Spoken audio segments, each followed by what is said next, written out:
objective is just to listen to that, And respond, respond to what? what we hear. I also heard a request from Ms. Hamill for a sense of our priorities for the CIP. Oh, cool. In the grandest sense. Figure. All The, the specifics come out Tuesday.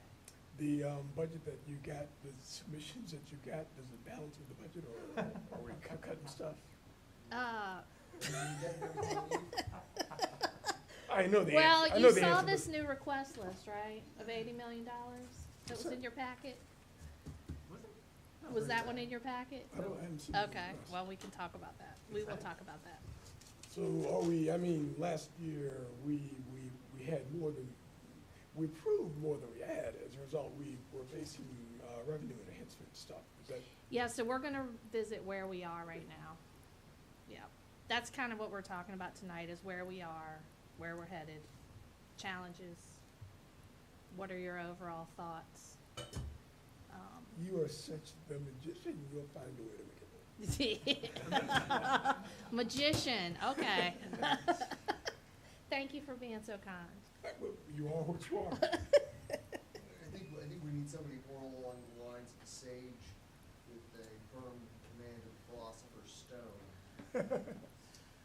Just manufacturing gold is needed. There you go. So numbers will add up. I can't explain how. Oh, yes.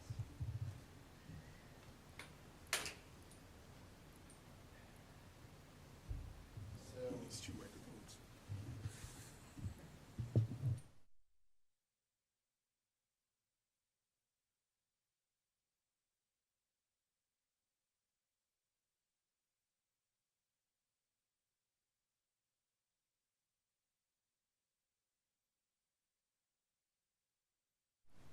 Do I sound like anything?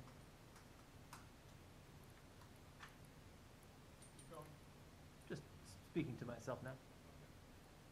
Sounds okay? Fantastic. Mr. Stolzenberg, welcome. I see Mr. Stolzenberg, so that means we are ready to begin. Where do you begin? I'd like to talk about capital improvement planning. Who wants to start us off?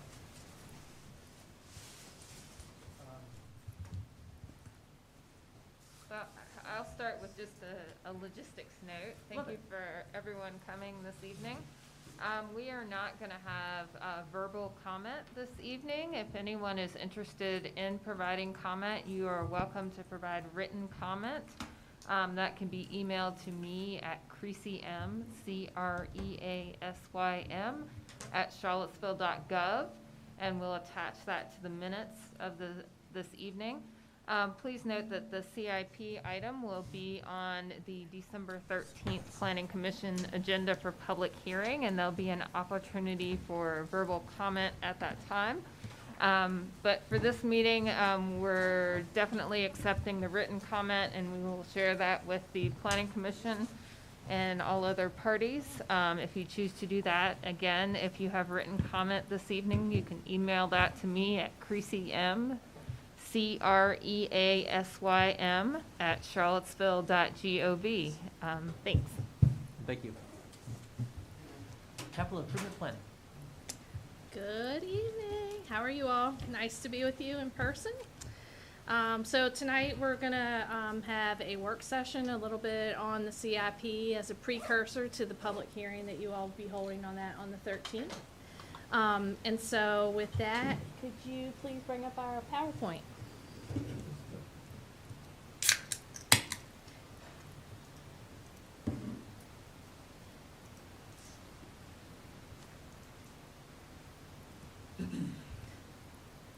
So here we are, November 22nd, and again, we're going to be talking about the capital improvement planning.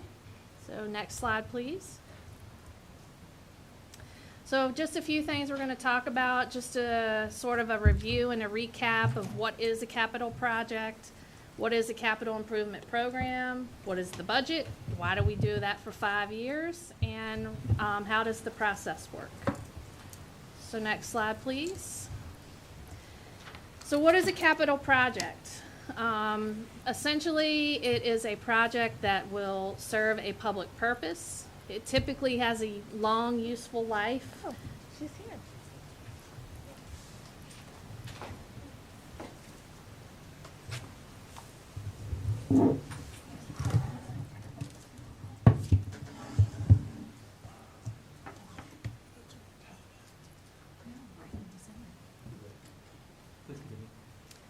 Pardon? Please continue. Okay. So it is a project that has a long useful life. We finance a lot of the CIP with bonds. Those bonds typically have a 20-year lifespan, so we're looking for projects that at least are equal to or exceed the life of the bond. One exception to that are large purchases for things like fire trucks. We do use bonds to purchase those, and they typically have a lifespan of about 15 years, and we adjust the bonds accordingly. We also, a capital project is something that is usually non-recurring and non-operational, and typically has a cost of more than $50,000. So next slide, please.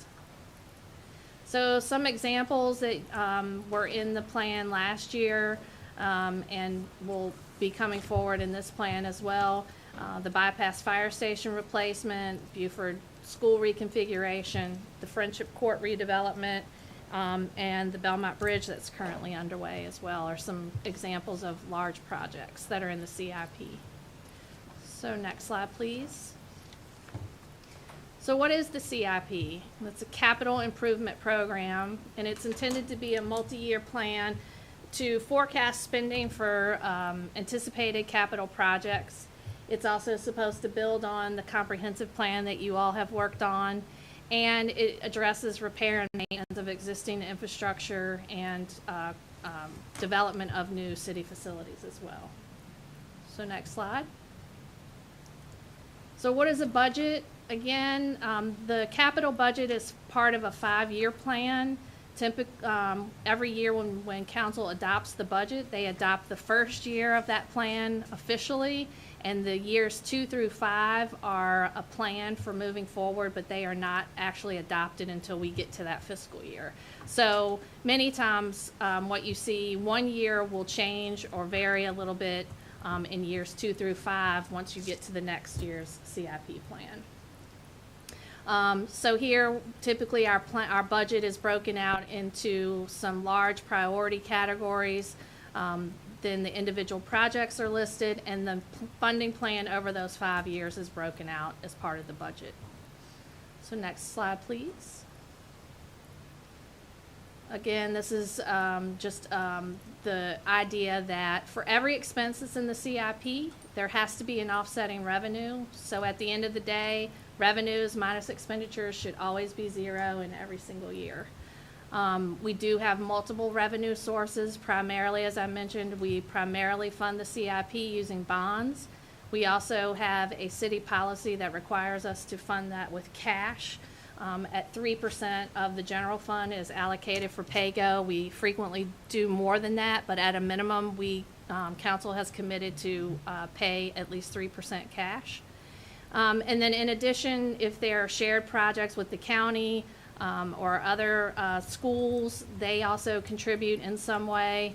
And additionally, we occasionally have grants. And as you know, we also do a lot of projects with VDOT for which we get state and federal money also. So next slide, please. So why do it for 5 years? Again, the 5-year is a plan, and it provides a framework to help involve citizens to define the future of the community. It reflects priorities of council and the city. It determines the long-term cost of what that growth would be, and it also helps encourage and track regional cooperation on projects, such as the General District Court, and other things that we've worked on with both the county, UVA, and schools. So next slide, please. So a well-planned CIP, in theory, is the means that ensures that major expenditures are in line with community expectations, our anticipated growth, and our financial capabilities. So it aligns with what we can afford. So next slide.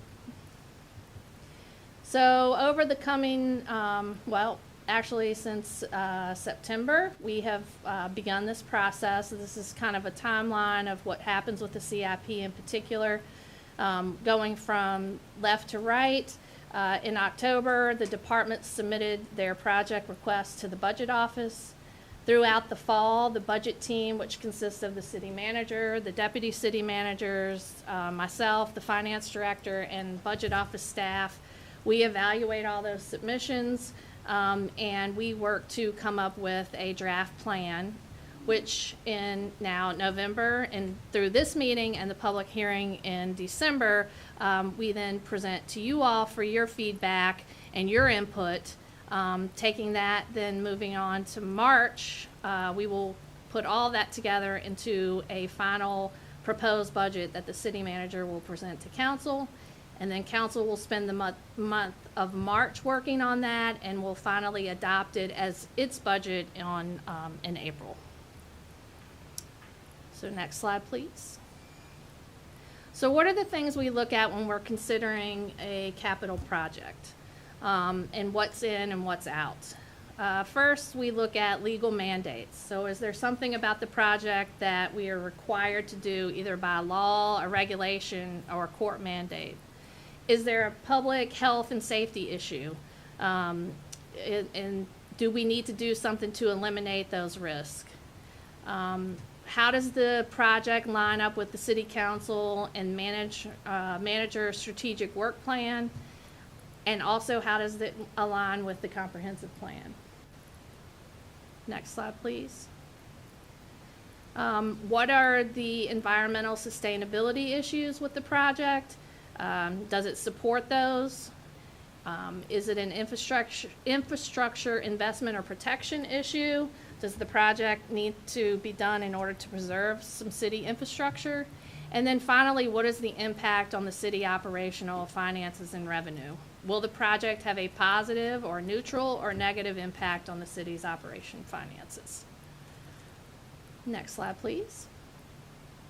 So some special areas of consideration that we also look at is if a particular project request ties into something that's already existing or in the proposed CIP.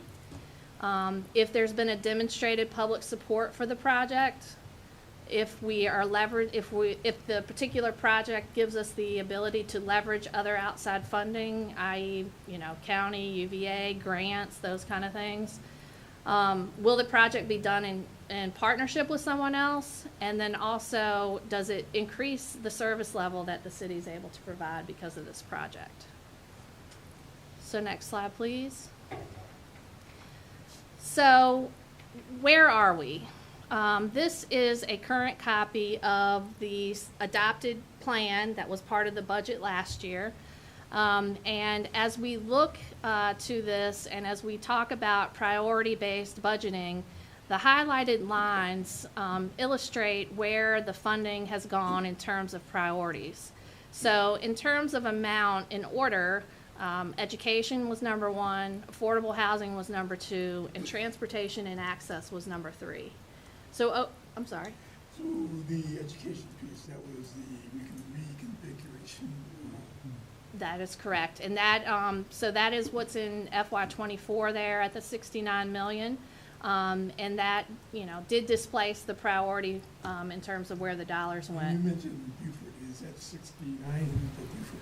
So in the current version of the CIP, that is, the Beaufort was 66.8 million. We had a little bit of that in 22. I think it was 2.5 that we approved in 22. And then we added the 66 and change to 24 to get it up to a total of I'm sorry. Did I do that? Yeah, we added the 66 and change to get it up to I did that math wrong. But anyway, the total was 66.8. So overall for this plan, we were. All right, but do you want me to wait until you finish, or do you want me to stop? Nope, keep going. So the numbers drop off significantly after Beaufort. Are we not looking at any other reconfigurations? Is Beaufort all we're focusing on? As of right now, that is the only thing. So what's in that line are some recurring accounts that happen in the CIP every year for schools.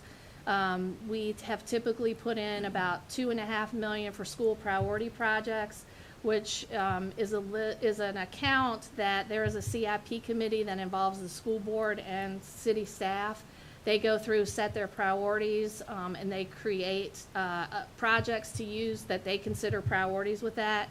There's also a little over $2 million a year that goes into their large cap, which is a lump sum and again gets prioritized based on the needs of the schools. And then there are a few other things in there. There were some dollars in here, which we'll look at. I'll show you the detail in a few coming slides, but the CHS roof replacement was in there and some other things. But in terms of a large-scale reconfiguration like Buford, there currently is not anything in the budget for that. The roof at K-Tech is just kind of built in across. The roof at K-Tech, I think, was in 23, Oh, wow. 22 or 23, because I think that project is coming to an end. Okay. Yeah. Any other questions there? No, you're good. This is what it's for. So as you look at this, over the 5 years, we had a CIP budget of about $162 million, of which we were funding about $117 million in bonds, and the rest was cash or general fund dollars. So next slide, please. So now to kind of dig into those details a little bit of each of those categories, in our current plan, we adopted $7.1 million for FY23, which is made up of these projects. And I see I have an extra line here, the top line, I'm sorry. But the CHS roof is in there for $1.2 million. The school reconfiguration was in there for the 2.5. There's my numbers. 2.5 and the 66.3, and then the lump sum accounts that I mentioned before. So that's what makes up those totals. Next slide, please. So moving on to the next categories, facilities, capital projects.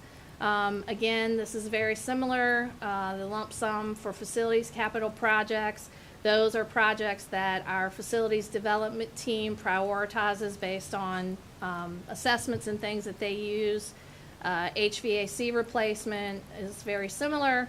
We have been allocating for quite some time some money for the solar PV program. And then the HVAC contingency funds were new in 23. And the idea behind those is that we do have some aging HVAC systems with things that have happened with filtering and things with COVID as well. We can't replace it all, but we do know that at the pace that we're able to, at some point there might be some type of emergency. And so this contingency fund is here to sort of build up some risk mitigation should we have a failure somewhere. Next slide, please. Public safety and justice.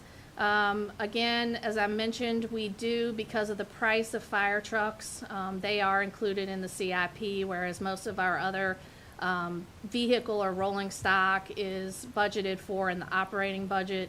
Fire trucks are generally on a 15-year replacement cycle, and so we put those in here, as well as ambulances. We've been adding those. Those are on a 7-year replacement cycle. There's not any in this version of the CIP, but you will see those from time to time. We purchase them, do we lease most of the rolling stock? At this point, we are doing purchase. We have looked at leases in the past, and it's expensive.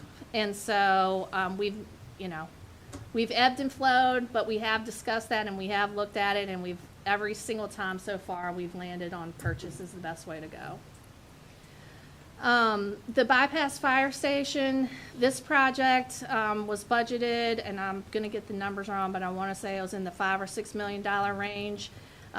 When they actually went out for bid, there were some things that came in, some costs, there were some other utility issues that came up, and so we did go back to council and ask for an additional $1.2 million last year, which is included here. The other things are basically, these are accounts in which for the mobile data terminals and the portable radios for both police, fire, and sheriff as well, especially police and fire, when we have to replace those, there are a lot of them. And so we have tried, instead of doing that sort of one lump sum dump into the budget when it comes due, and I think they're like every 7-8 years, we have tried to level this out so that we're funding that as they come due. And we had to do a full-scale replacement, I think it was in the 21 budget, because locally the 911 800 megahertz radio system was upgraded, and all the current radios that we had were non-compliant. And so it was several $100,000, and we were able to do that with some year-end surplus money, but this is a way to sort of offset, because on a lot of these things, we try to rotate the replacements so that we're not doing everybody all at once. But because we had to do that then, we know we're going to have a big bill coming up. So that's the point of these here. So next slide, please. Transportation and access. So this is always a long, big category for us. This is where we have sidewalks. We have a lot of the ADA things. We have bus replacements, bike infrastructure, right-of-way. We spend a lot of time here. A lot of these are big dollar projects, and many times, as you'll see, these numbers are very similar from year to year, because we're in most cases trying to build up a balance. And this chart makes it obvious that I forgot a point early on. If you recall, when we first started the budget process last year, we were talking about the school project and the impact of adding such a large project to our CIP. We also were unsure of what the revenues were at that time because of COVID and other things. And so we basically, at the beginning of the CIP process, were talking about that this CIP plan was putting our debt capacity at our upper limits. And so for that, we basically did not budget any bondable projects for 27 last year. So that's why you see those zeros here, because these are all bondable type projects. So next slide, please. So affordable housing. This has been a big input to the CIP. I think we put some of the first dollars in the 20 budget, or meaningful dollars in the 20 budget, and that began with the public housing redevelopment project, also the Friendship Court project, and we added the CAF. The CAF has been in for quite some time, actually. And then the supplemental rental assistance program was also one, I think, that we came in FY20. So we have continued to maintain, as this plan shows, we have continued to maintain, level fund those. And the Friendship Court numbers are phased in by phases, and so that's why those are laid out here separately. Next slide, please. Economic Strategic Initiatives account. This has been an account that is in the CIP, and it is essentially, the spirit of this account is to accumulate some funds so that we're able to take advantage or leverage any type of economic development opportunities. One of the major things that we have done with this account some time ago is we were able to contribute some dollars to help when Whole Foods came with the development of the Hillsdale Drive. It's a piece of that. So the technology infrastructure here, again, the $40,000 is offset by what we call PEG fees, which is like a cable franchise fee that are dedicated for the use of to public TV, and so we use that for infrastructure for our Channel 10 and the studio that's in York Place. And then the citywide IT strategic infrastructure. Again, this is an account that we have set aside to allow us, the city departments, flexibility when opportunities come up for software and those kinds of things, that we have some money to address those, either hardware or software type issues. Is it useful having the PEG fee funded items on the CIP? Is there a meaningful decision there or question? It isn't. So in the revenues, you'll see the PEG fees and you'll see the expense here. One of the main reasons why it's in the CIP is it's for capital. I think it's largely allocated for capital expenses only. And this also allows those funds to accumulate. They don't get lost every year with the general fund appropriation. Thank you. Next slide, please. So revenues. How do we pay for all this? As I mentioned to you, largely we are funding our CIP with general obligation bonds and cash. The PEG fee, which I noticed, we just talked about, is the $40,000 that gets posted here. We do get money from the schools every year for their small cap program. We shared the cost of any projects at K-Tech with the county at 50%, and so depending on what was in for that particular project, I don't recall actually, I'm sorry. We were expecting $62,500, so that amount will vary from year to year. And then the mall vendor fees, that was a decision made by council in that the cafe permit fees that are paid for on the mall are dedicated to mall infrastructure repairs, which that's in the transportation and access section of the CIP as well. And it's just an offset, just like the PEG fees. So it's a $78,000 budget with a $78,000 revenue, essentially. So I noticed that the K-Check revenues from the county were only $62,000 in 2023. What happened to 2024, 25, 26? That's basically just dependent on any projects that we know are on the books. So, for example, the roof, that revenue I think was put in an earlier year. So we had an expenditure of $500,000. I can't remember. Either it was $1 million and they paid us $500,000, or it was $500,000 and we got $250,000. But the way that works is anytime there's a project, we bill the county for 50%. They reimburse us. It goes back into the CIP. Because we do have to put the full expenditure on the books, on the expenditure side. So our half comes out of either bonds or cash, and then the county's money pays for the other half, if that makes sense.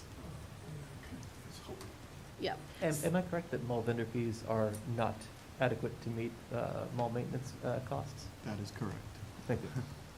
And so if I'm recalling correctly, council has been waiving those for the last year or two over COVID, right? So is that being backfilled by the general fund into this account, or just emptying out?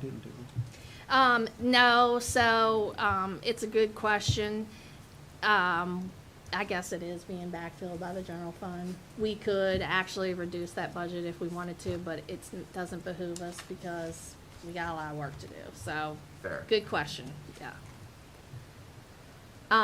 You know, the other thing I would add here is that, you know, the breakout of revenues that you see varies a lot amongst different localities. It's not untypical to have largely a bond-funded CIP, although there are localities at all ends of the spectrum. There are some who fund everything by cash and no debt, and there are some who fund all by debt. So, you know, it's all about preference, and it usually follows or is, you know, it is adhering to financial policies that have previously been adopted from council or the elected bodies. So next slide, please. So as we enter into CIP season this year, what we know is that there are always challenges. We had challenges last year. We have challenges every year. That's where every budget starts from, right? There's always more needs than available revenue. As you, I think in your packet, we provided you with a comparison of, did we provide you with the comparison of the FY23 request to 24? Okay. So you know, what this does is it basically takes everything that was laid out in the 5-year plan last year and compares it to when it went to the departments. We asked them to review all of those projects and to indicate if there were inflationary increases or anything that changes the dollar amount of that project. And so what you see in green is basically the amounts or increase in the requested amounts for these particular projects. So these are projects that council has already approved as part of this plan. You see those increases. So leaving out 28, because we didn't have 28 in there last year, and keeping in mind that we had no bonds in 27. Once you layer all of those things in, there was just under a $40 million increase in those 4 years. So 24 to 27, there's about a $40 million increase that is largely related to inflation. And as you see, and then of course carrying out some of these ongoing projects to 27 because we didn't fund them or didn't include them in the plan. But of the 40 million, about 38% of that increase comes from these 5 projects that are listed here. And so as we weigh all of that moving into the 24 plan, that's, you know, we have with our school projects and the size of our CIP, we basically start with this 5-year plan. In many years past, we have, you know, started with the CIP process where it was an opportunity for everybody to say, hey, what do we have in here? What would we like to put in here? And there were a lot more opportunities to consider new and great things. But you know, now we are trying to work from a 5-year plan to make sure that it is sustainable and that we're able to afford it as we move forward. So it's a challenge, and those are the things we as a budget team are working on. You know, I think in the draft that will be presented on Tuesday, I think it'll go out on Tuesday. I think you'll see a lot of this, that it's a working puzzle trying to get all the pieces together. But I think it's manageable. It's just we have to figure it out.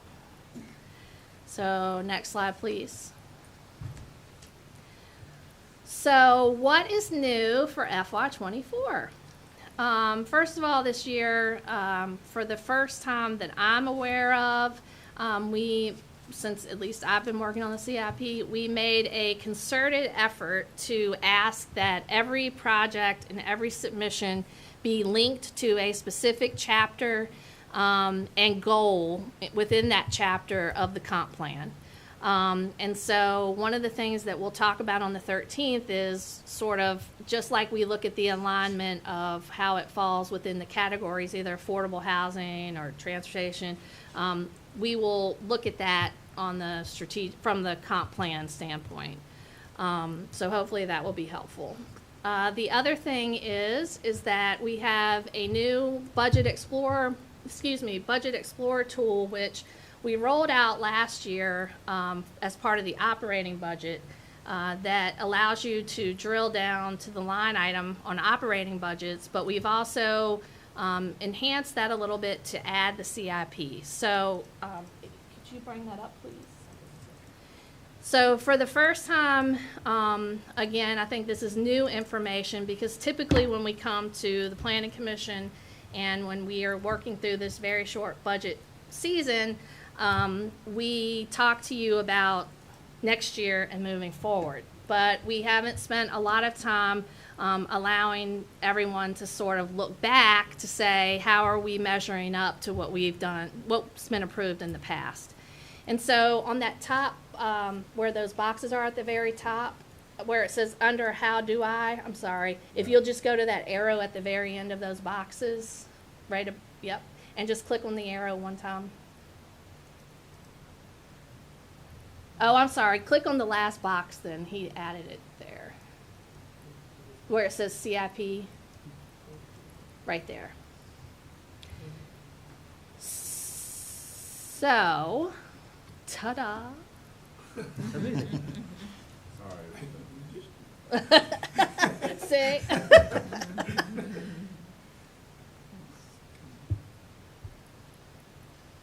I think you have to click on the box that says CIP should be the dark, should be black and not gray. Right there. Click on that. There you go. No worries. So, here this is. And what this is, I want to be clear about a couple things here because there's a lot of information here, but there's also a lot of room where it can be misunderstood as well. So I want to take a little time to tell you what this is. Again, this is basically a data dump from our enterprise accounting system. So every active project that has had funding allocated and still has funding available to spend on that project is listed here. What you will find is that the very first column is anything, this is not I want to be clear, this is not a life-to-date budget. This is the budget as it stands right now. So what are the dollars that are available right now? So working from left to right, the first column is the carryover from prior years. So that means any budget that was previously approved in any prior year and not spent is in that carry forward column. The FY23 new funding, that includes anything that was adopted in the 5-year plan, so anything that was in that FY23 adopted column, plus any new amendments that council has approved during this fiscal year so far. And then the third column is the balance of those two. So when you by the time you get to the third column, that is the budget that is available to be spent in fiscal year 23. Expenditures are anything that's been allocated to this project, so either we've already written the check or there is a purchase order and there is an allocation for those dollars. And then finally, the available funding is the, I'm sorry, I should have looked at these columns a little bit closer. Yeah. And so that is the percentage that it's, there was an extra column there I wasn't expecting. There is a percentage of what is left, or how much has been spent, I'm sorry. So a little bit of functionality here. This is when you first go in, this is everything. If you go up to the drop box that's on the left-hand side, right above the blue line, if there's a caret there, one box over, just one box to the left, there you go. If you click on that caret, here's where you can actually pick the categories. So if you want to pick affordable housing, for example, these are all the projects that are aligned with the affordable housing grouping. So if you click on that, you will see all the projects that align with affordable housing.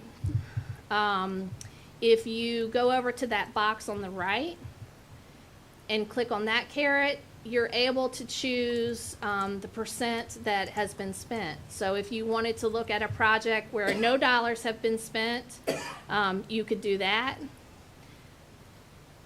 If you wanted to look at projects where there's 100% spent, you could pick that category. So if you could go back over to the left and choose transportation and access.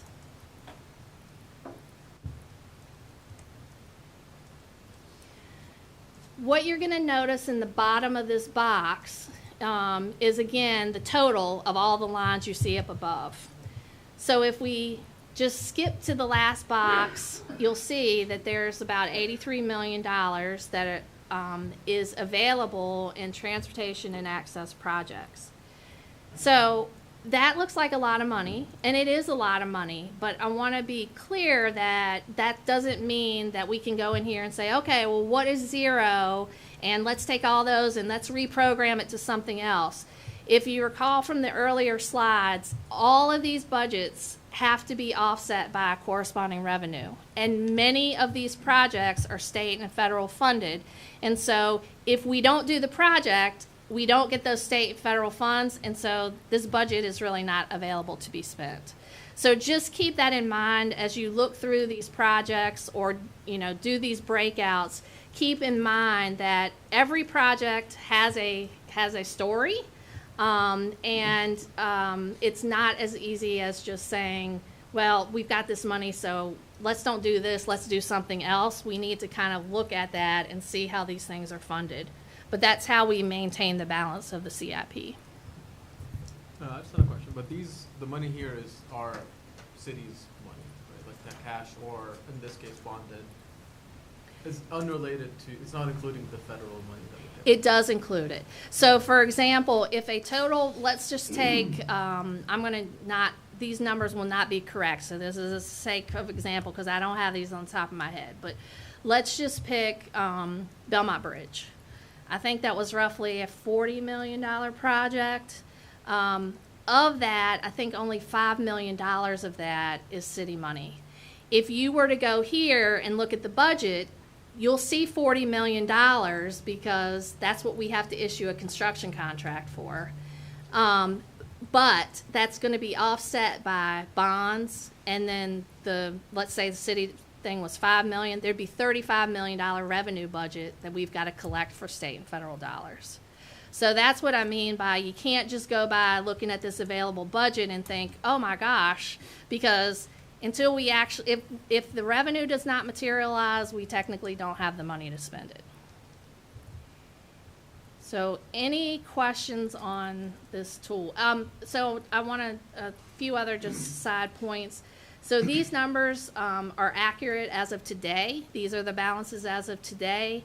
As an ongoing process, they will be updated quarterly like all these other reports. But because we were presenting to you today, we went ahead and updated the CIP. It's also the first quarter of the year is when finance is undergoing their audit. And because there are a lot of carryover balances and things that happen, sometimes the first quarter of the CIP gets a little wonky. So these are as of today, but going forward, they'll be updated on a quarterly basis. This is on the budget webpage. It's live at all times, self-serve, so you can go look at it anytime you like. Any questions about this? Is this the end of your presentation overall, or is this section? We got a little bit more to go, but Fair if you enough. have questions, happy to take them. I have big picture questions, but I'm interested to hear what else you have to say. Okay. Can we go back to the PowerPoint, please?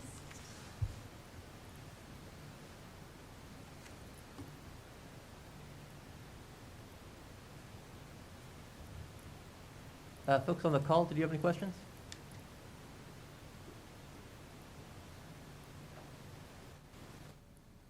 I hear none. Please proceed. Okay.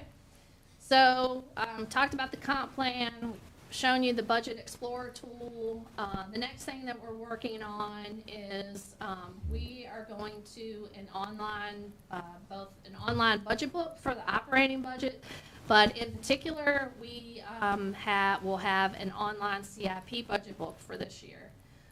So one of the nice things will be is that in your packet next week, you won't be getting a bunch of documents that are pages and pages long from me with project descriptions. So now you have the available balances for all projects in the tool I just showed you. And then next week, you will be receiving another link that will also live on the budget webpage.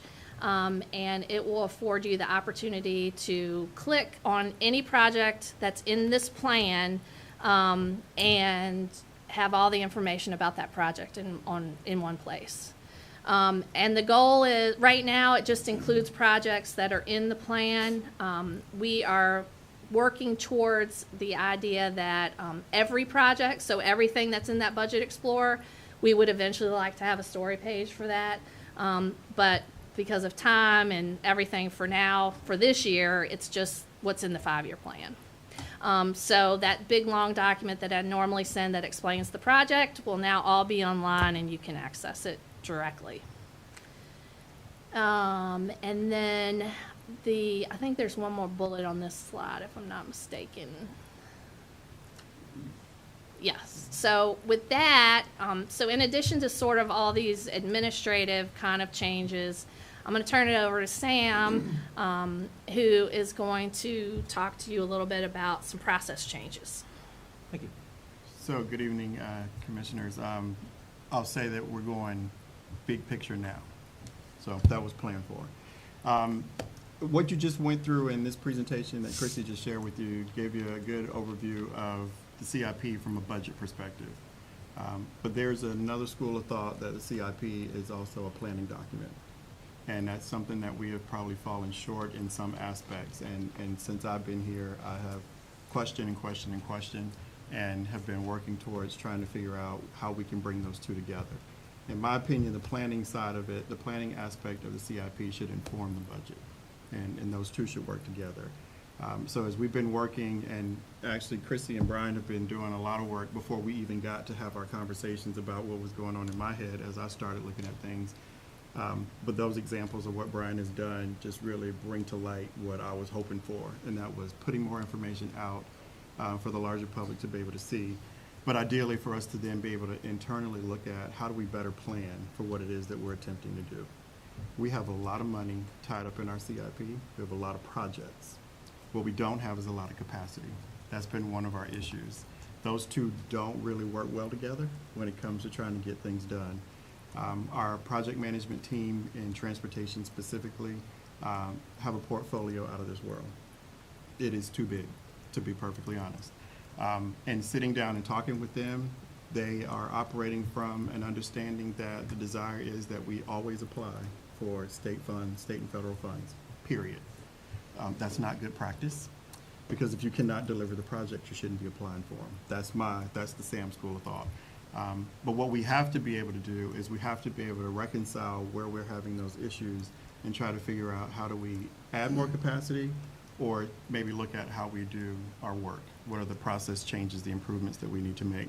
So a lot of time this year specifically has been spent on trying to figure out diagnosing problems, looking at what are the various process improvements that we need to implement, and then from there, how do we begin that whole planning aspect? So I'm going to run through just a variety of things that we've been doing, and all of them really tie back to the CIP, so I think it's important for you all to be able to hear this in regards to the work that's being done. And then eventually, we hope that it all makes sense when it all comes together. And in future years, it'll be so easy, that's a joke, how we do this work. But if we take the VDOT portfolio specifically, when I arrived and sat down with the team and started asking questions about where we were, I learned that we had a very huge portfolio, that we had a good status with VDOT in that Charlottesville is the diamond in the crown for the Culpeper District, which basically means if we apply for it, we're going to get it. That's dangerous, because we apply for it and we get it. And then if we don't necessarily deliver, then we then look bad to the state, to our public, and to everyone else involved in looking at that picture. When you look at our portfolio and you look at basically a traffic light scenario of grading, when I started looking at everything, we were red light, red light, red light. Today we have green. But it took a lot of work to get to that point, because we basically had to renegotiate our relationship with VDOT. I went to the district engineer and actually said to him, we need help. And he said, well, we probably hadn't heard that from y'all before, but we've been waiting for you. And in that process, it had to be one of those open and honest sharing. So I'm doing that with you right now. I didn't ask my boss for permission to do it the way I'm doing it, so hopefully I'm good. But ultimately, this was an attempt to reboot the relationship. We had a very tense relationship with the project managers on their side, because they were looking at a large portfolio that was not moving, and we were constantly applying for more projects. And as I sat back from my perspective and looked at it, I kept hearing, and we're going to get ready for our next smart scale project. Whoa, whoa, whoa, whoa, whoa. Why are we doing that? We have so many already on the list that aren't moving. So there was a number of things that had to be looked at, reevaluated, just basically re-trigger, or set a new trigger for certain things, and it's now moving. We have really, really done a good job with the state itself to get them to basically grant us permission to right-size our portfolio. So we made some adjustments earlier this year with council, allowed us to actually move projects forward, move money around. Chrissy's now waiting on the numbers to come back and documents to prove that everything that I said is true. But it's been worked out to where our portfolio is actually in good shape. We'll hopefully be ready to apply for a smart scale project in the next round. I don't make that guarantee at this moment. It's not all my call, but at this moment, I wouldn't recommend it because we have enough. We have enough on our plate. It's a platter and it's too big. But we'll work towards getting through that.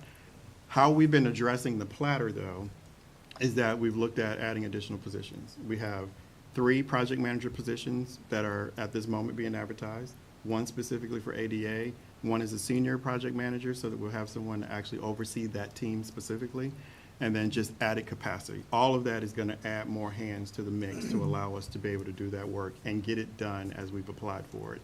And that in turn will then make it possible for us to resume actually applying for additional funds. If we jump from the transportation portfolio and just talk about ADA, because we're falling on the sword at this moment, so I might as well fall on all of them, we're underperforming, and we have been for a very long time. We've got to do better. We will do better. We're adding additional capacity in that space. Our traffic engineering team is now going to be a team of 3. If I could just find qualified people, it'd be a team of 3 today. Traffic engineer, assistant traffic engineer, and a traffic inspector. In addition to that, we're looking to add an ADA inspector so that we can get our arms around all the volume of work that needs to be done. When you look at the CIP, you see 3 different accounts labeled ADA. That money's not moving. It's not moving like it's supposed to be moving, and in some instances, not moving at all. That's because we have no one to move it. It's there, and we're adding to it, but there's nobody to actively work it. So we have an ADA project manager specifically that we're looking for right now, and that's how we're going to actually begin to do the heavy lift and the work that needs to be done. In the meantime, we're working on updating our transition plan so that we can actually capture what is the scope of our problem, and then when that person is here, they can do that work. I know James has shared with you that we've added a transportation planner.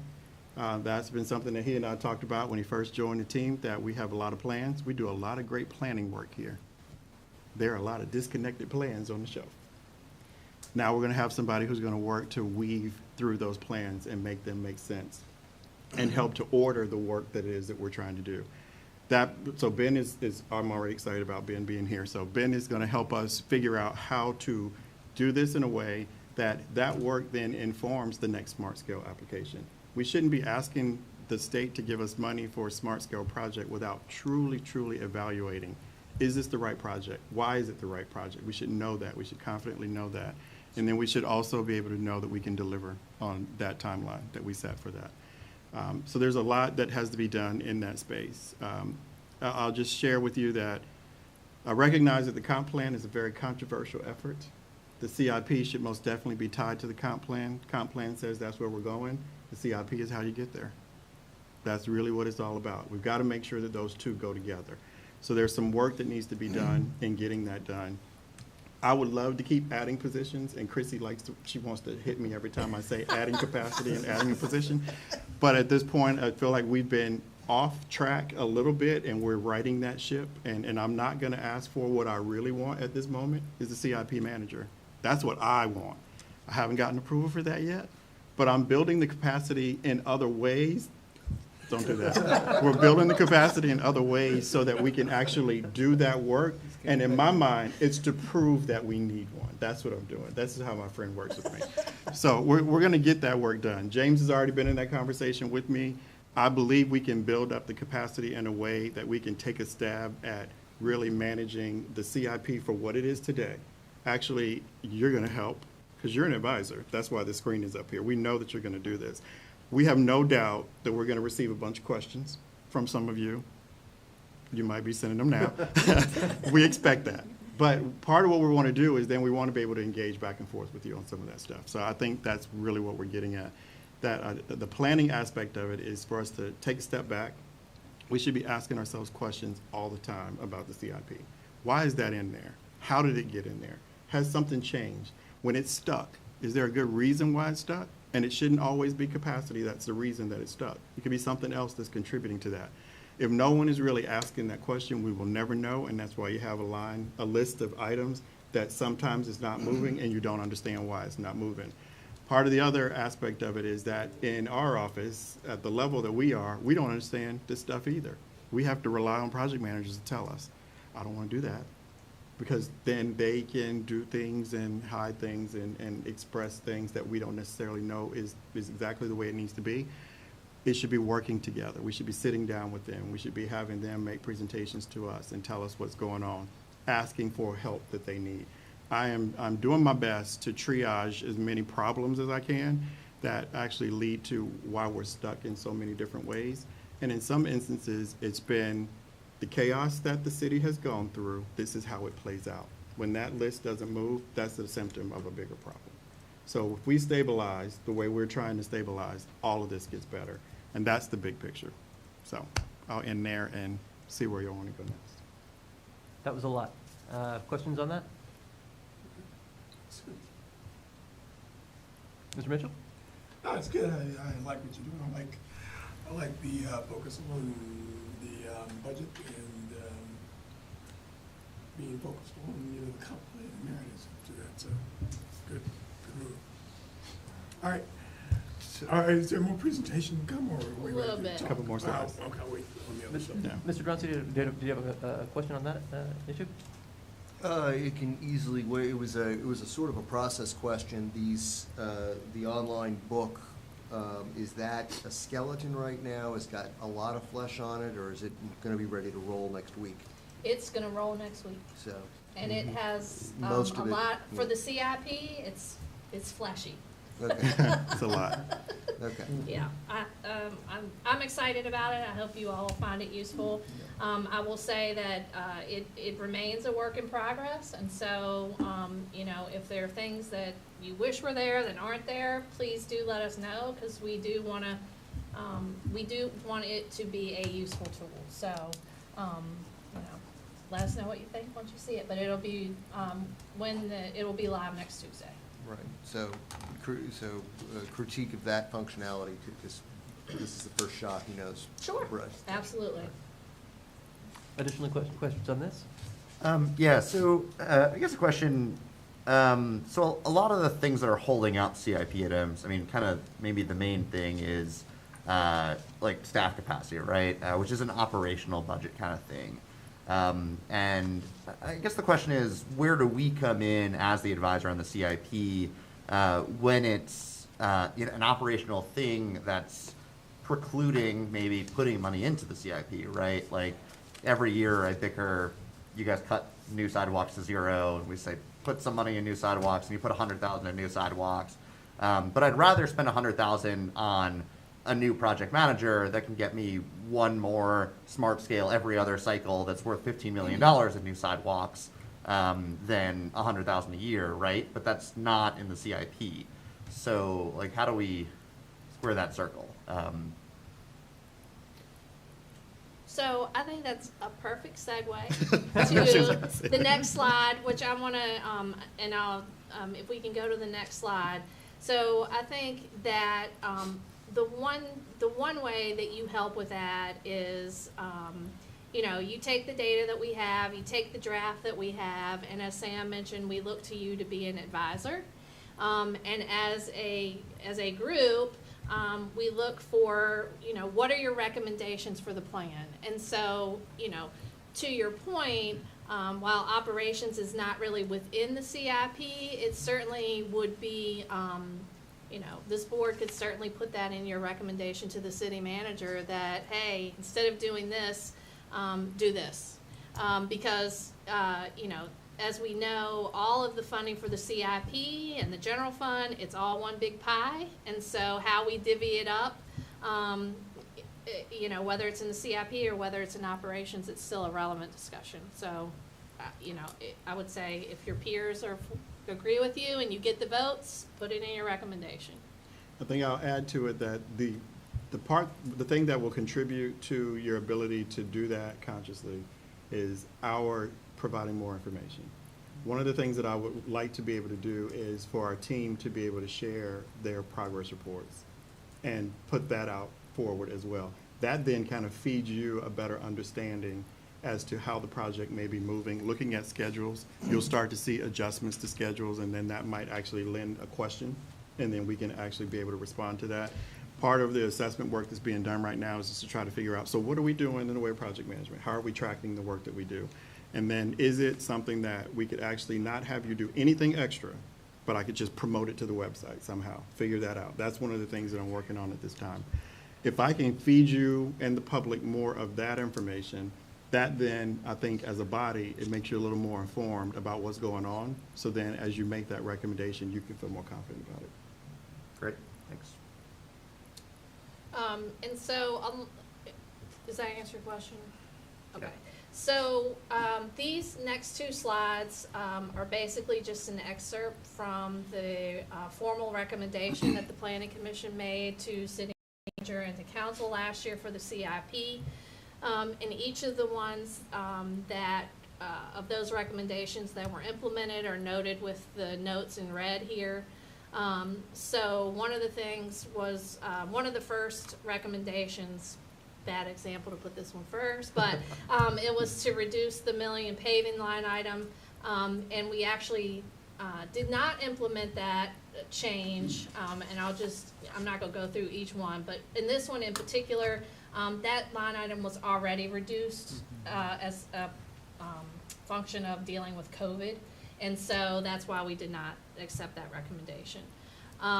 There was another recommendation that the existing money that was in the budget for the parking structure be funded to only a minimum of what's necessary for the Albemarle County agreement. And so consequently, we reduced $1.3 million from that and reprogrammed those dollars elsewhere in the CIP.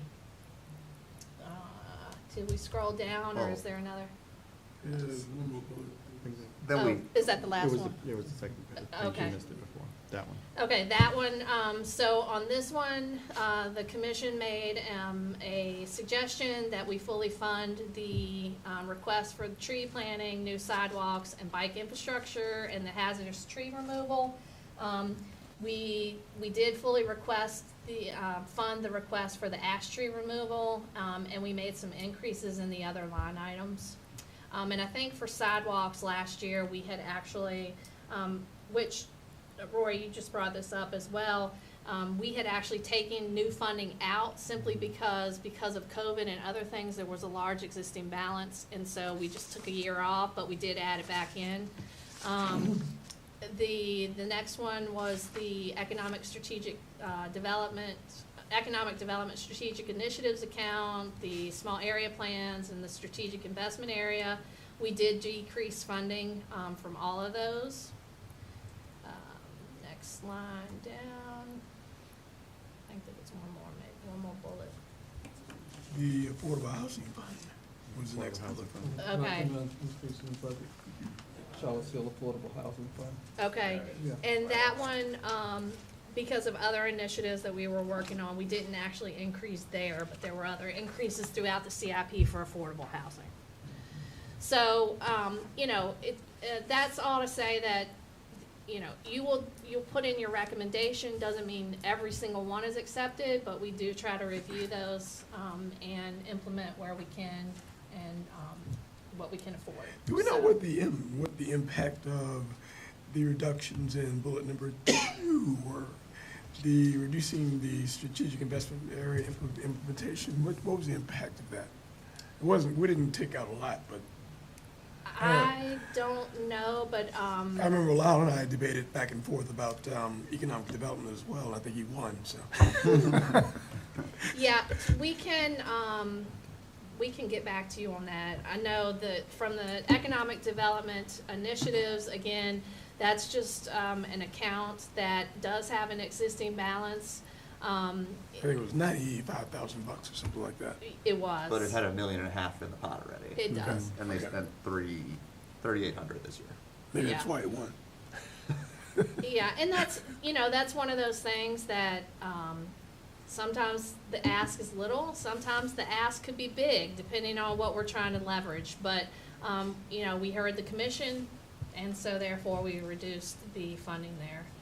Small area plans in the SIA, we can look into that, try to get you an answer for the 13th. I wonder what our thinking was as it relates to that, because we were in the midst of doing a lot of strategic thinking about the SIA. So why do we reduce that budget? I mean, it wasn't a lot. And it but- had existing dollars in it as Yeah, well. maybe it was, maybe that's what it was, Mhm. okay. So it didn't zero out, but it did have existing dollars. So, I'm gonna turn it over to Mr. Rogers, to wind us down and then give you guys the floor. Next slide, please. Mr. Rogers, if I may note, I believe this is the first time you're addressing the planning commission. You are most welcome. Thank you. Thank you so much, thank you so much. I've been watching from afar, but keeping up. Right. So I hope that, having heard this presentation of where we are, that you can see that there's some significant progress that's been made in terms of our thinking about the CIP, the depth of that we're going to kind of dig and understand what's in the CIP and what our options are, and the information that we are providing you. Because I think through that, you can make better recommendations, to us in terms of the direction. The notion of connecting the CIP to the comprehensive plan, this is an important step, and I hope you guide us in getting all the way there. And so I look forward to our next meeting, the public hearing on the 13th, and from that, your recommendations around which I will build the budget that we submit to council. And this is a journey. It's not a marathon. It's very long distance in terms of what we have to do together. But I think this is a good start. So I'm glad that I came out tonight. Thank you. And just one follow-up, I did get a message from my supportive public in the ether. You asked about the mall permits, and we did use some ARP dollars to help replenish that during the right. COVID timeframe. So, Is your presentation complete? Fantastic. yes, please. I would Next like slide, I to- think, actually says questions, so. Perfect, beautiful. Mr. Mitchell, can you start us off? You can talk about anything CIP. Anything, all right?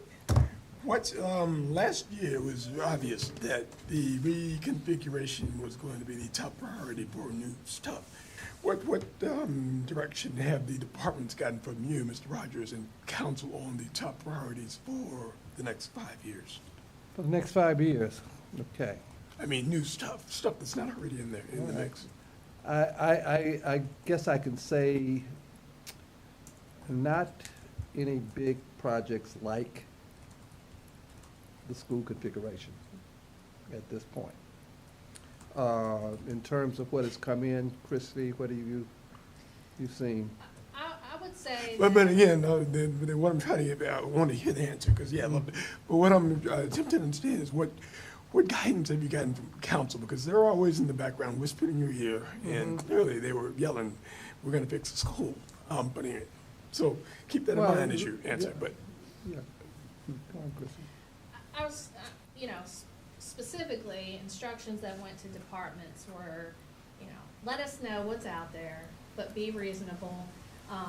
Our CIP is, a full plate, not quite a platter like Sam talked about, but, we have, as we worked our way through the budget process last year, we started saying, if you do the school project, you're gonna have no more debt capacity. And we finally got to a point through renewed projections and other things where we said, look, hey, we can actually afford this, we can get this in here, and still leave you a little bit in the out years for a while. And so, with that in mind, we asked that departments be reasonable about their requests, but to also not leave us blindsided. So if the wall's gonna fall in, please let us know. But essentially, we are looking for things, and I think what you will ultimately find in the draft is that we moved forward with the 5-year plan as is. It's basically rounding up to be a budget about how do we address inflation, which is significant. And we nibbled around the edges on a few things. So a couple of years ago, the focus was clearly housing. During the CRHA stuff, last year was reconfiguration. So this year, there's nothing as significant as the $10 million we put into housing over 5 years, or the $7 million, whatever it was, for the reconfiguration. There's nothing that big in this year's. I think the significant things you're gonna see are because of inflation. Okay, cool. That helps. So what's like the magnitude of that, like ballpark? Like we're at 68 or 66 for next year for reconfiguration. How much is that going up? Don't steal my thunder. I will say, if you want a better gauge of that, on this list that compares 23 to 25, it's about a $5 million increase on that project. Overall, Could be worse. it's about $40 million, and a large part of that is inflation. On top of that, because we do fund with general obligation bonds, interest rates are a big factor. So our cost of borrowing is also going to be increased, which again impacts another pot of cash from the general fund because we got to pay that back. So, inflation is a big thing. Okay, that helps. Yeah. And so that also affects our limit, right? Because there's like a limit of the percent of the general fund that can go to debt service. So two things. We Yeah. do have a debt policy which basically says that we will issue debts are no more than 10%, but we have a target of 9%. So we don't want our annual debt service to ever exceed more than 9% of the general fund budget. The good thing or nice thing, and one of the things that sort of saved us on that capacity question was that our revenues performed so well and our assessments grew, which meant our general fund grew, which means our percentages decreased. So we are able to issue more debt, and that percent goes down because our general fund is higher. But But for this coming year, we would be blessed if we are half as good as last year, but we're expecting much less. So we are not likely to have the kind of options that we had in '22. And the other but to that as well is that while we have this capacity, we have to be able to pay for it. And so affordability becomes a much bigger issue because even in this plan, that really, if you follow along in the budget process, we have a debt table that everyone loves to hate. But it does have a lot of good information. Even in the current plan that we have, we're doubling our debt service in, I think it was about 7 years. So, we have to be able to pay for that. And debt has to be paid first. And so that comes before anything else.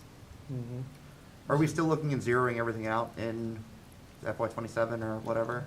No, because we are able, the last projection that we did, we included what was in the 5-year plan, and we put in about 15 million a year. And we're still well within that 9% range. But again, we have to be able to pay for it. Mr. Duranzio, numbers.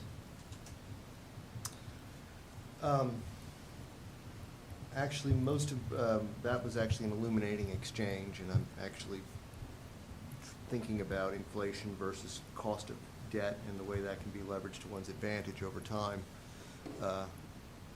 making everyone very unsettled while it happens, though. Because the math, if it doesn't math. But actually, in terms of in-depth questions on the CIP, I'm actually very interested in digging into the story. I tend to learn things narrative-wise, so recovering academic that I am. So, but thank you. Mr. Bob, questions? So a quick question, just to follow up on the zeroing on the 27th. So we will see all that change when we get the new real CIP for '24. Mhm. And hopefully that will have a contingency also, that I see is not there anymore. Yes, so the way we typically fund our contingency is that we don't include it in the budget. Our contingency is typically funded by our fund balance policy, which says that, we maintain a minimum of, we maintain a 17% fund balance policy in the general fund. And then any, excess over that at year end automatically transfers to the CIP. And that's typically how we funded our contingency fund. And then those dollars sit there until council reallocates them, for other projects. The reason that there was that 1.9 in there last year, is because, the debt table that I referenced, earlier when we were going through those scenarios for the school projects, we showed that, for 3 years, the debt service, was going to increase by a little over $1.9 million a year in those 3 years. And as part of, the budget process, council took 1 year and funded that with, money last year. And then, part of their plans, which we'll be talking about, the finance director will be coming to council, in December with the year-end results from FY '22. And then the other part of that was to take some of that to put it into debt service to help pay off the debt for the other 2 years. So that's where that contingency, that's why the contingency was in the budget last year. And just out of curiosity, what are we expecting our bond, like the 10% number, what are we gonna be at after we issue the bonds for the school reconfiguration? Will be, so again, because we have to put all of the budget in so we can actually encumber dollars for the contract, all the bonds are in 1 year. But we typically sell bonds on an as-needed basis, so we won't be selling, probably will not be selling $70 million worth of bonds all at once. We'll be selling those. We go to the bond market typically every year, and so we'll be selling as we're spending money. And so spreading that out, we're staying right around the 9% range. By the time we issue, the school debt plus everything else that's going on in the CIP. And yeah, I guess I have another question, which maybe you'll know the answer to. Does the school reconfiguration also include PV, like adding solar to the schools? Because I know there's another line item for solar that would help us achieve some of our goals. I am not sure. I don't know. We can find that out for you. I do know that what you will see in the CIP for a lot of the project requests and some of the increase on this sheet that you see for the CHS roof, which has increased significantly, part of that is just inflation and material cost, but part of that is because we are constructing the project to be ready for solar. So there is an effort for a lot of these roof replacements to at least, there's apparently a lot of fundamental work that has to be done in order to be ready for that, and we are considering that when we're putting forth these projects. Thank you. Mhm. I think Buford was gonna be PV ready, but without the panels. Ms. Russell? And this is kind of related, what's the last page in the packet? It looks like it's priorities and proposals. Were those things not funded or not included? I'm trying to remember. One in what- particular is the CHS roof solar installation. Thank you. And actually, I meant to address that.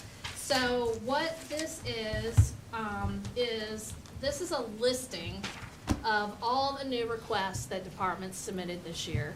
So these are, things that are not funded in the CIP, in last year's CIP, but they're requesting that they be put in this year.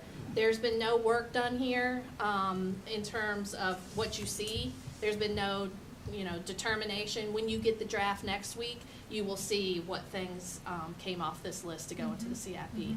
I do want to make one note, here. I don't think that, let's see, for the buses, at one point, what was submitted was the total cost of the buses. and not just the city match, which is typically what we, budget, because the rest of it goes to transit. And so if that's not a couple $100,000 a year, that has been a It's correction. a couple million. Yeah, so that's the full cost of the bus replacements. When we realized this, we actually worked with CAT, and it's only a couple $100,000 for the CIP for the bus replacements. Or no, that's a facilities construction, so maybe there's something different. And again, that is the full freight of that, Okay. so, yeah. But the rest of this is just as was submitted. We did ask the departments to submit with a priority. They had up to 10, 1 through 10, they could assign the priority, and we asked that every project only have one number 1 and one number 2. And so, this list is sorted by priorities for that. Okay, and so, you know, obviously, staff's gonna be looking at those, new requests and thinking about them. And, specific to sustainability and climate action, does the CIP reflect opportunities to take advantage of the IRA? And like, how are you thinking about, those potentially, you know, big federal opportunities? Yeah, so that's an ongoing process, and as Mr. Mitchell asked this question, I started thinking about it. There are two areas of attempting to work in, and that would be climate and transportation, and that means transit in a transportation sense. Climate, we're having a lot of conversations right now because we're working to get the climate action plan adopted, which you'll be having that next step coming your way very soon. One thing is that we want to do is to actually go through the existing CIP and identify what items are actually contributing to the reduction in greenhouse gas emissions, because I have been told that we are moving in that direction with some of the things that we already have proposed. One thing that I would love to be able to see, and I talked to Chrissy about it, is that we then start identifying it, actually labeling it green or making it green font or something like that, so we can see that visually. But then also working with the environmental team to look at what they're doing and being able to capture that and report that in a more tangible way. Sure. They'll be working on their work plan for '24. The priority that I have for them is that they will come before Planning Commission and Council once a year, giving a full update as to what progress are we making. So that's an ongoing effort, and it's an active effort is the way I see it. That sounds like a great tool. I think the Climate Action Plan even has a section where it sort of takes, you know, if you did this level of HVAC upgrades, Yes. you could see, you know, what would be really neat would be like, this is the expected emissions Yes. reduction I've asked for that. percentage. Yeah. I've asked for that. We have a capacity issue in that regard, because we have a Sure. team of 3 that needs to be able to do some of that work. But It's my they, day job and I don't even know how to do it. I understand. They just produced an action list, so it's a list of projects. And we shared that with council for them to then weigh in and tell us what their thoughts are on that. That was more from a budgeting perspective, what are the costs associated with that, so that we can then come back to what made it to the new request list and then prioritize accordingly. But beyond that is to do exactly what you just said, then add that measurement. If we do this, how does it contribute? If we do it, how many years in a row, how much does it contribute? So that we're prioritizing towards hitting the goal, which is the point of the plan. Yeah. Thanks. I don't have any other questions. Sure. Thank you. Mr. Schwartz, are you with us virtually from far, far away?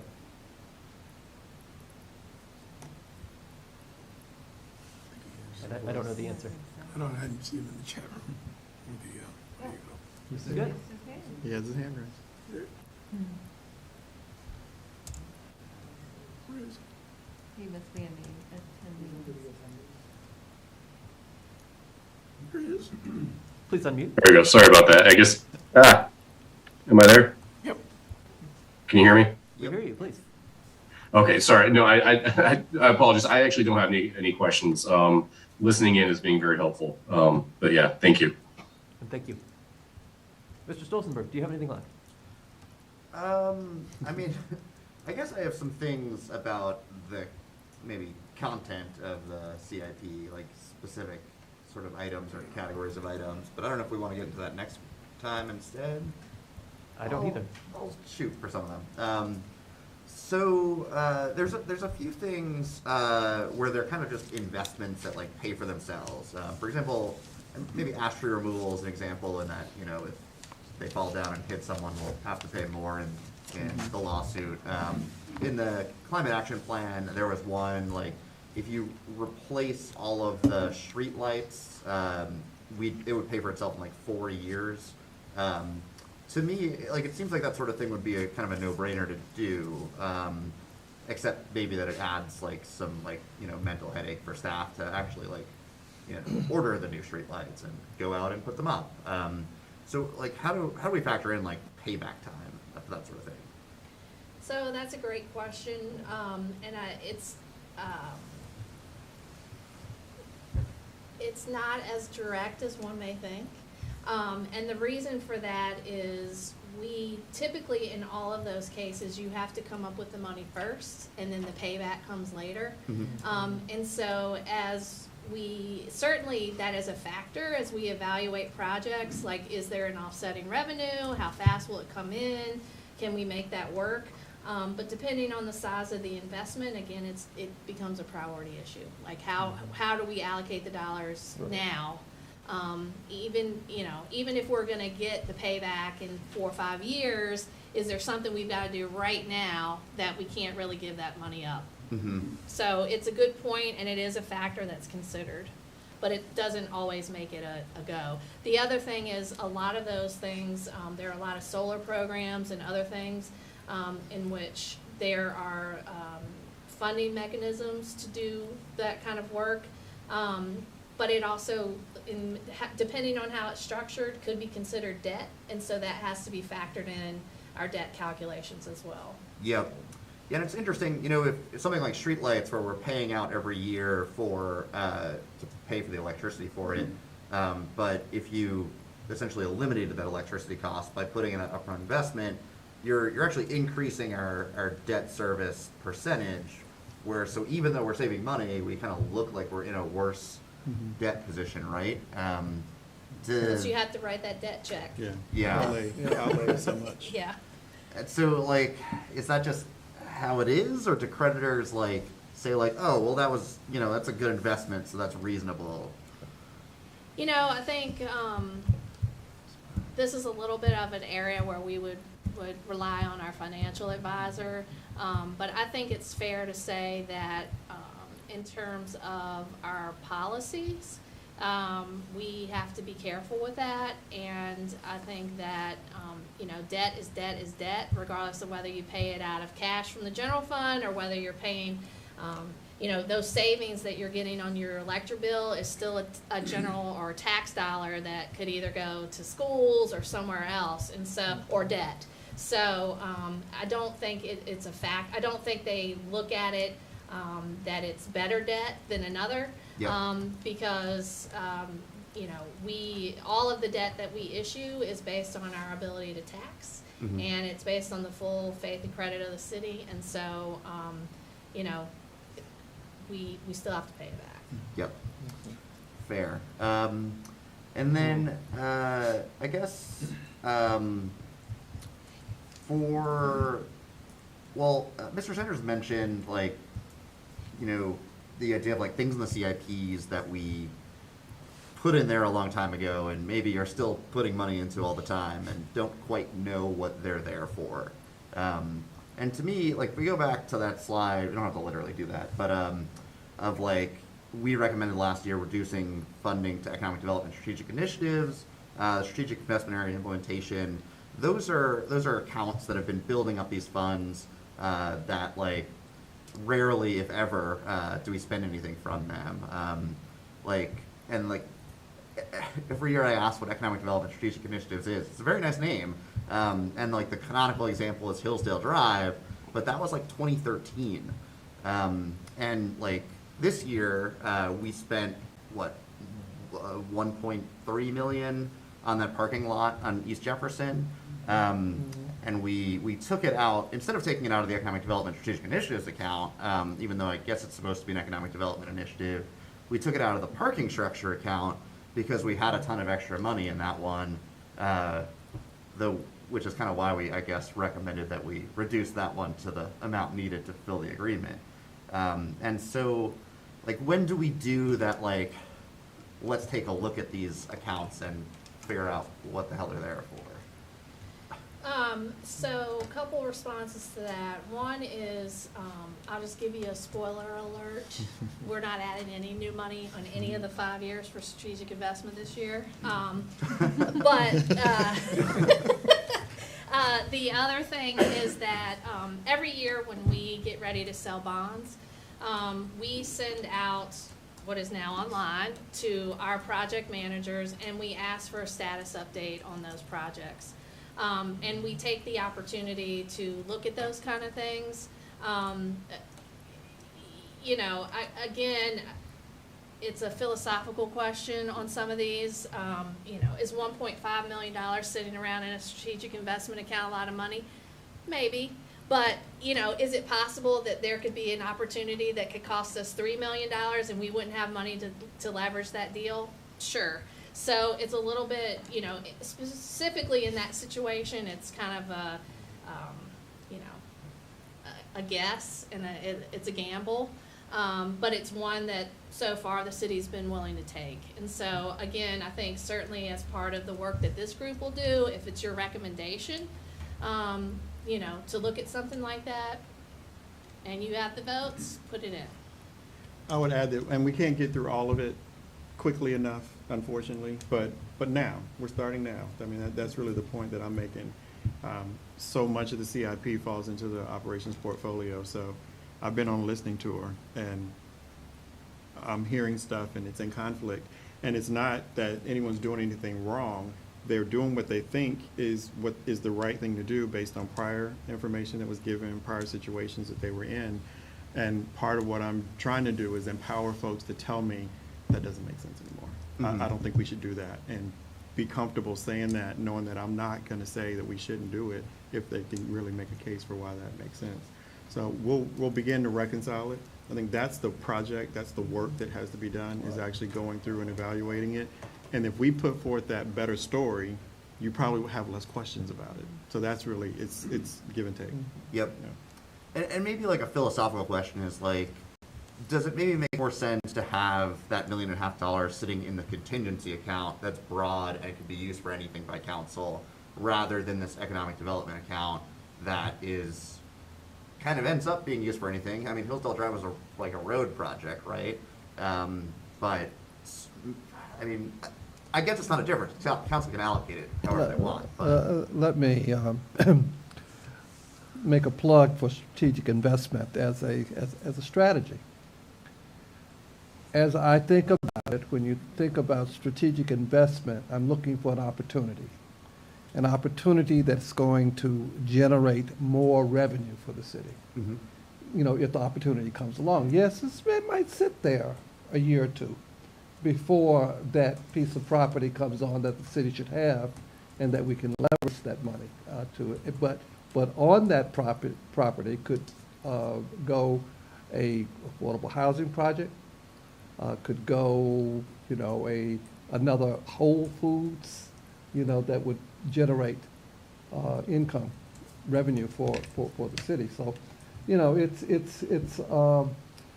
it's not all bad. I mean, the idea is not all bad if used properly. But I respect the question. Yeah, I mean, like I said, it's like the name is good, the concept seems good. We just have never really used it. Yeah. And kind of the same for the SIA, right? Like, the idea is we wanted to put more investment in an area of the community that needed it. Mm-hmm. We put a bunch of money into an account, and we still don't really know what to spend it on. And now I think we are using it for the Pollux Branch Bridge, maybe? Yes. So that's- And I'll tell you that, and I've had that conversation. I know Alex is back there, like, please don't go there. We're gonna talk about it, and I'm planning to have Brenda come to the council with a work session on SIA and SAPs, period. Just Yep. that whole concept. James is gonna be participating in that conversation as well. Because part of what we've done is we decided to we do an SAP, and we don't necessarily set aside an implementation fund to go along with that. Well, what is the point of studying it if you're not gonna then do something with the study? So it's, those disconnected moments keep coming up over and over. Mm-hmm. And the SIA was not one of those. The work was done, and then there was money put in it, but then we weren't sure what to do with it. Yep. So it wasn't, the circle was not full. It wasn't a whole circle. And that's part of where we are right now, so we're trying to figure out what the right approach is, so we'll be bringing that back for discussion as well. Cool. And that kind of relates to the CAF and other affordable housing stuff, right? And, if I understand the consultant's recommendations on the CAF or on affordable housing funding generally in the affordable housing plan, it's like, basic idea is like, put all the money in the CAF, have a standardized process to disperse it. And it seems like we're kind of getting away from that, and we're still putting, the standard, 900 in the CAF. And then we're gonna get $4 million in requests for 2 specific projects, and then council's just gonna say, let's go do those projects. And Not exactly. So, we pulled all money out of the VCF that's housing related, is now being added to the CAF, so that's Vibrant one Community change. Funds. Yep. So the Cool. Vibrant Communities Fund will not consider housing applications at all.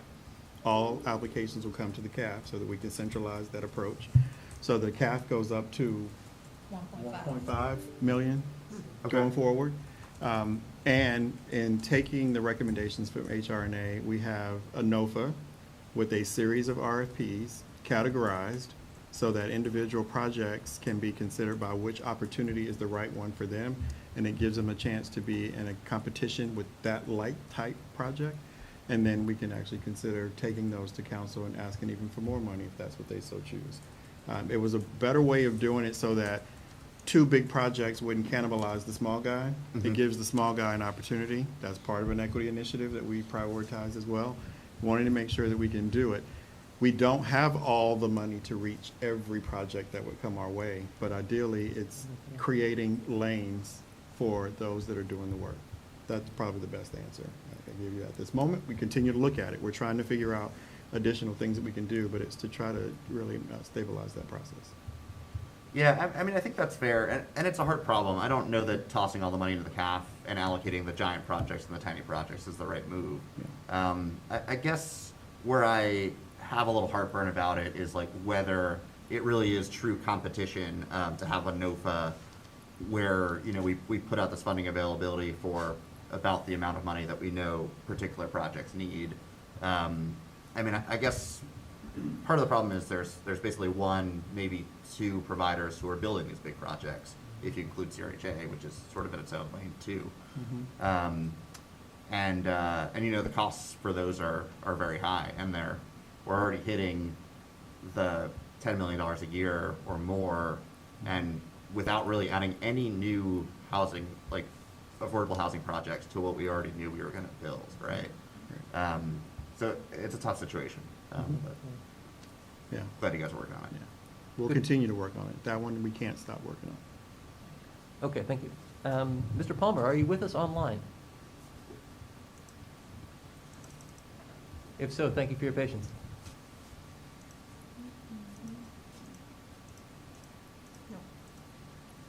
In that case, I rescind my thanks. Withdrawn. It is to me. I know a little bit about math. I have a procurement background. The FY '27 fiscal cliff going into FY '28, it's been worrying me for a year. I've been worried. Sorry. I Wasn't mean, real. again, this is a big thunder steel, but like, we're not gonna jump off that cliff, are we? What are we doing? We're not. Good. Again, I think that, what we have found out, from where we were when we started the budget cycle last year to where we are now, is that, quite frankly, COVID has had impacts that nobody could forecast and guess. And so when we started the process and we started talking about the cliff in '27, we were right in the midst of COVID. We still weren't sure how we were gonna make our way out of that. And if you recall, going back to the '21 budget, so 2 budget cycles ago, we actually didn't put any cash in the CIP. And we held that back and created a contingency for operations for COVID. Turned out we didn't need that, and that cash was put back in the CIP. But I think, we have since found that our revenues have recovered strongly. And we had a big assessment increase last year, which has really helped to make that cliff maybe just a little step now. So, you know, it's not that we have capacity to add, you know, $80–100 million more to the CIP, but certainly we're not at zero, and we're much more at a manageable level. You know, we can add 10, 15, you know, teens of millions if council chooses to. But again, we still have to be conscious that for every dollar we add in debt, we've got to be able to pay it back. And so as our debt climbs, that's, you know, even though we're able to not have that cliff, we can put that debt number in for revenue. If we issue it, we have to be able to pay it back. And so that makes, you know, another piece of the pie a little bit smaller in the general fund. Thank you. Do we have council online? You'll hear plenty about this, but if you've got questions for clarity, this is a great time.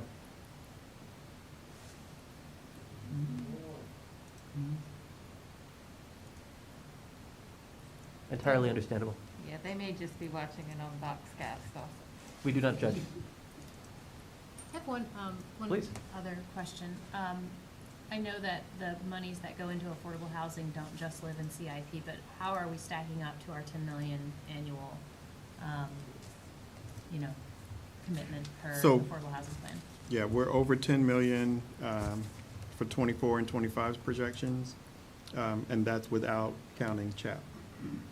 So we're already there. 26, it dips a little bit with the CIP, but if we added CHAP, it would hit 10. Okay. So we're hitting the number, recognizing that that is still not enough, as Commissioner Stolzenberg mentioned, that we have all these big projects that are coming.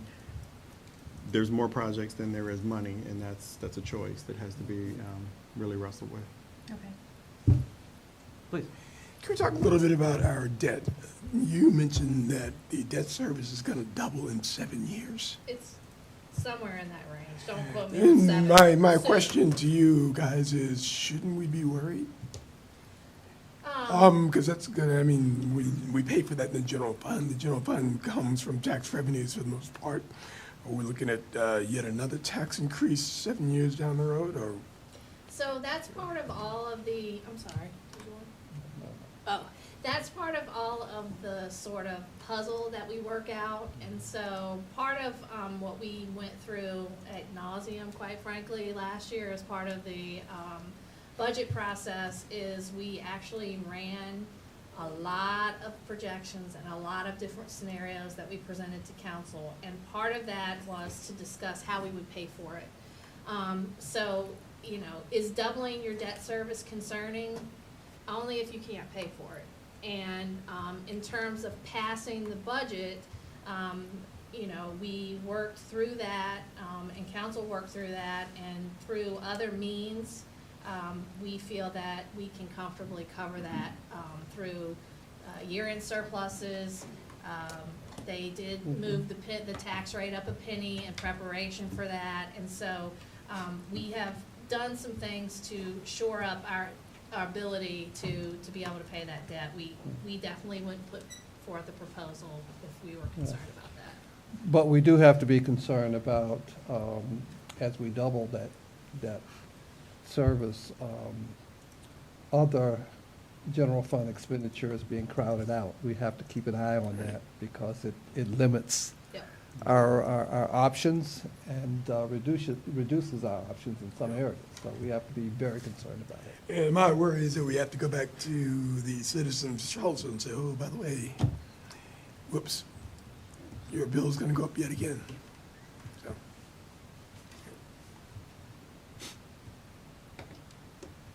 Did you get a clear answer on strategic priorities? We got questions on that. We got some of that material from folks. Does that, any additional concerns or comments about strategic priorities for the CIP?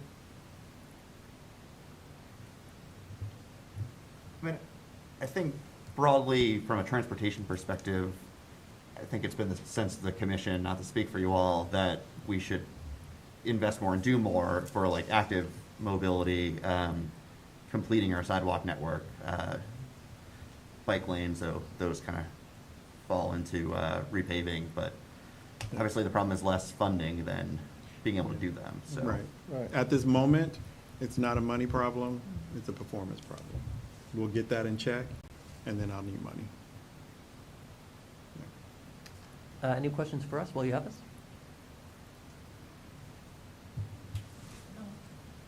Well, thank you very much. It's been very helpful. Thank you, appreciate your time. Look forward to your recommendation. Missy, so the packet will go out on Tuesday, right? And then, We have a little bit more time there. Let me pull up a calendar. So the packet for the meeting on the 13th will be posted on the 6th of December. got it. Okay. So, but we will actually, on the budget webpage, the CIP budget book will go live on Tuesday, the 29th. Which will contain the draft of the CIP. So we'll just make sure that we get that contact information to you guys as soon as it's available, and then you'll have more time to review that item. Yeah, so it will be, if you just go to the budget webpage, right on that page, there's an FY '24 budget development section. It's the very top section. And there'll be a section that'll be clearly marked CIP budget book or whatever. And you'll find it there. And then the Budget Explorer also lives there, and there's a little icon at the top. And that's ready now, so that's available to you now.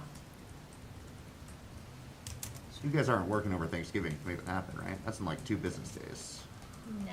So there's a little person, not a little person, he's big in my mind, that's attending as a panelist, who is the man behind the curtain on a lot of this stuff and making this happen. He is my colleague, Brian Ray, and we're not having to work over Thanksgiving. Good. So, thank you. And thank you both for that tool. It's very cool. Brian gets all that credit. Yeah. That's his baby, for sure. Thank you very much. Thank you.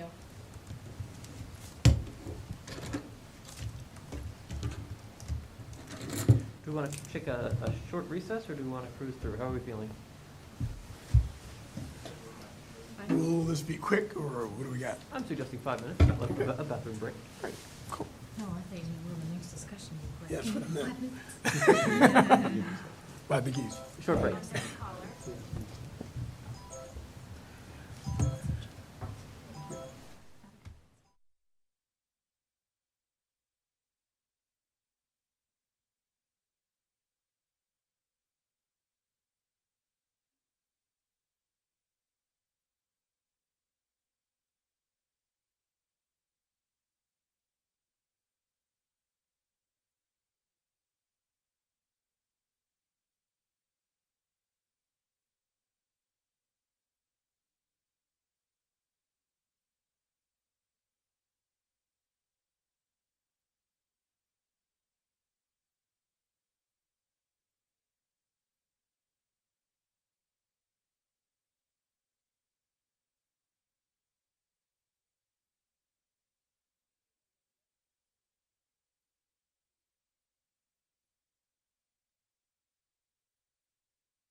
pleading, oh, she got accepted there. Yeah.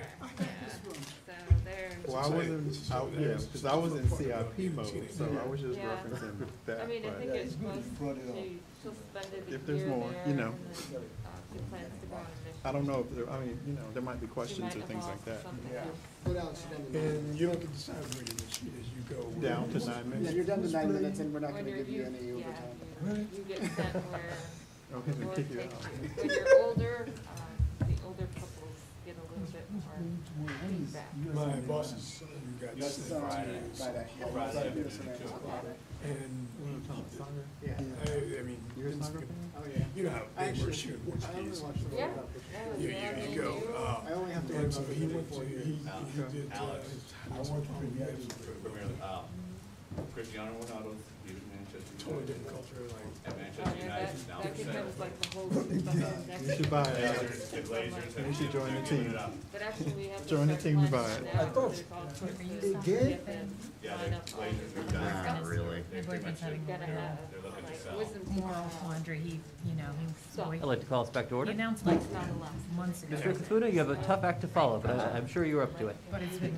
Housing project update. I've been like, are you What can sure? tell us? Because like, you're being awful, so like, maybe for my sake, you should just watch it. Yeah, Please. so go. Oh, okay, you gotta be. Good evening, But Commissioner. still, Can you speak into the microphone? Torturing himself. Because he's still following up with Order, please. Probably. Good evening, Commissioners. It's good to see you again. Tonight, I'll be providing you an update on the affordable housing program. And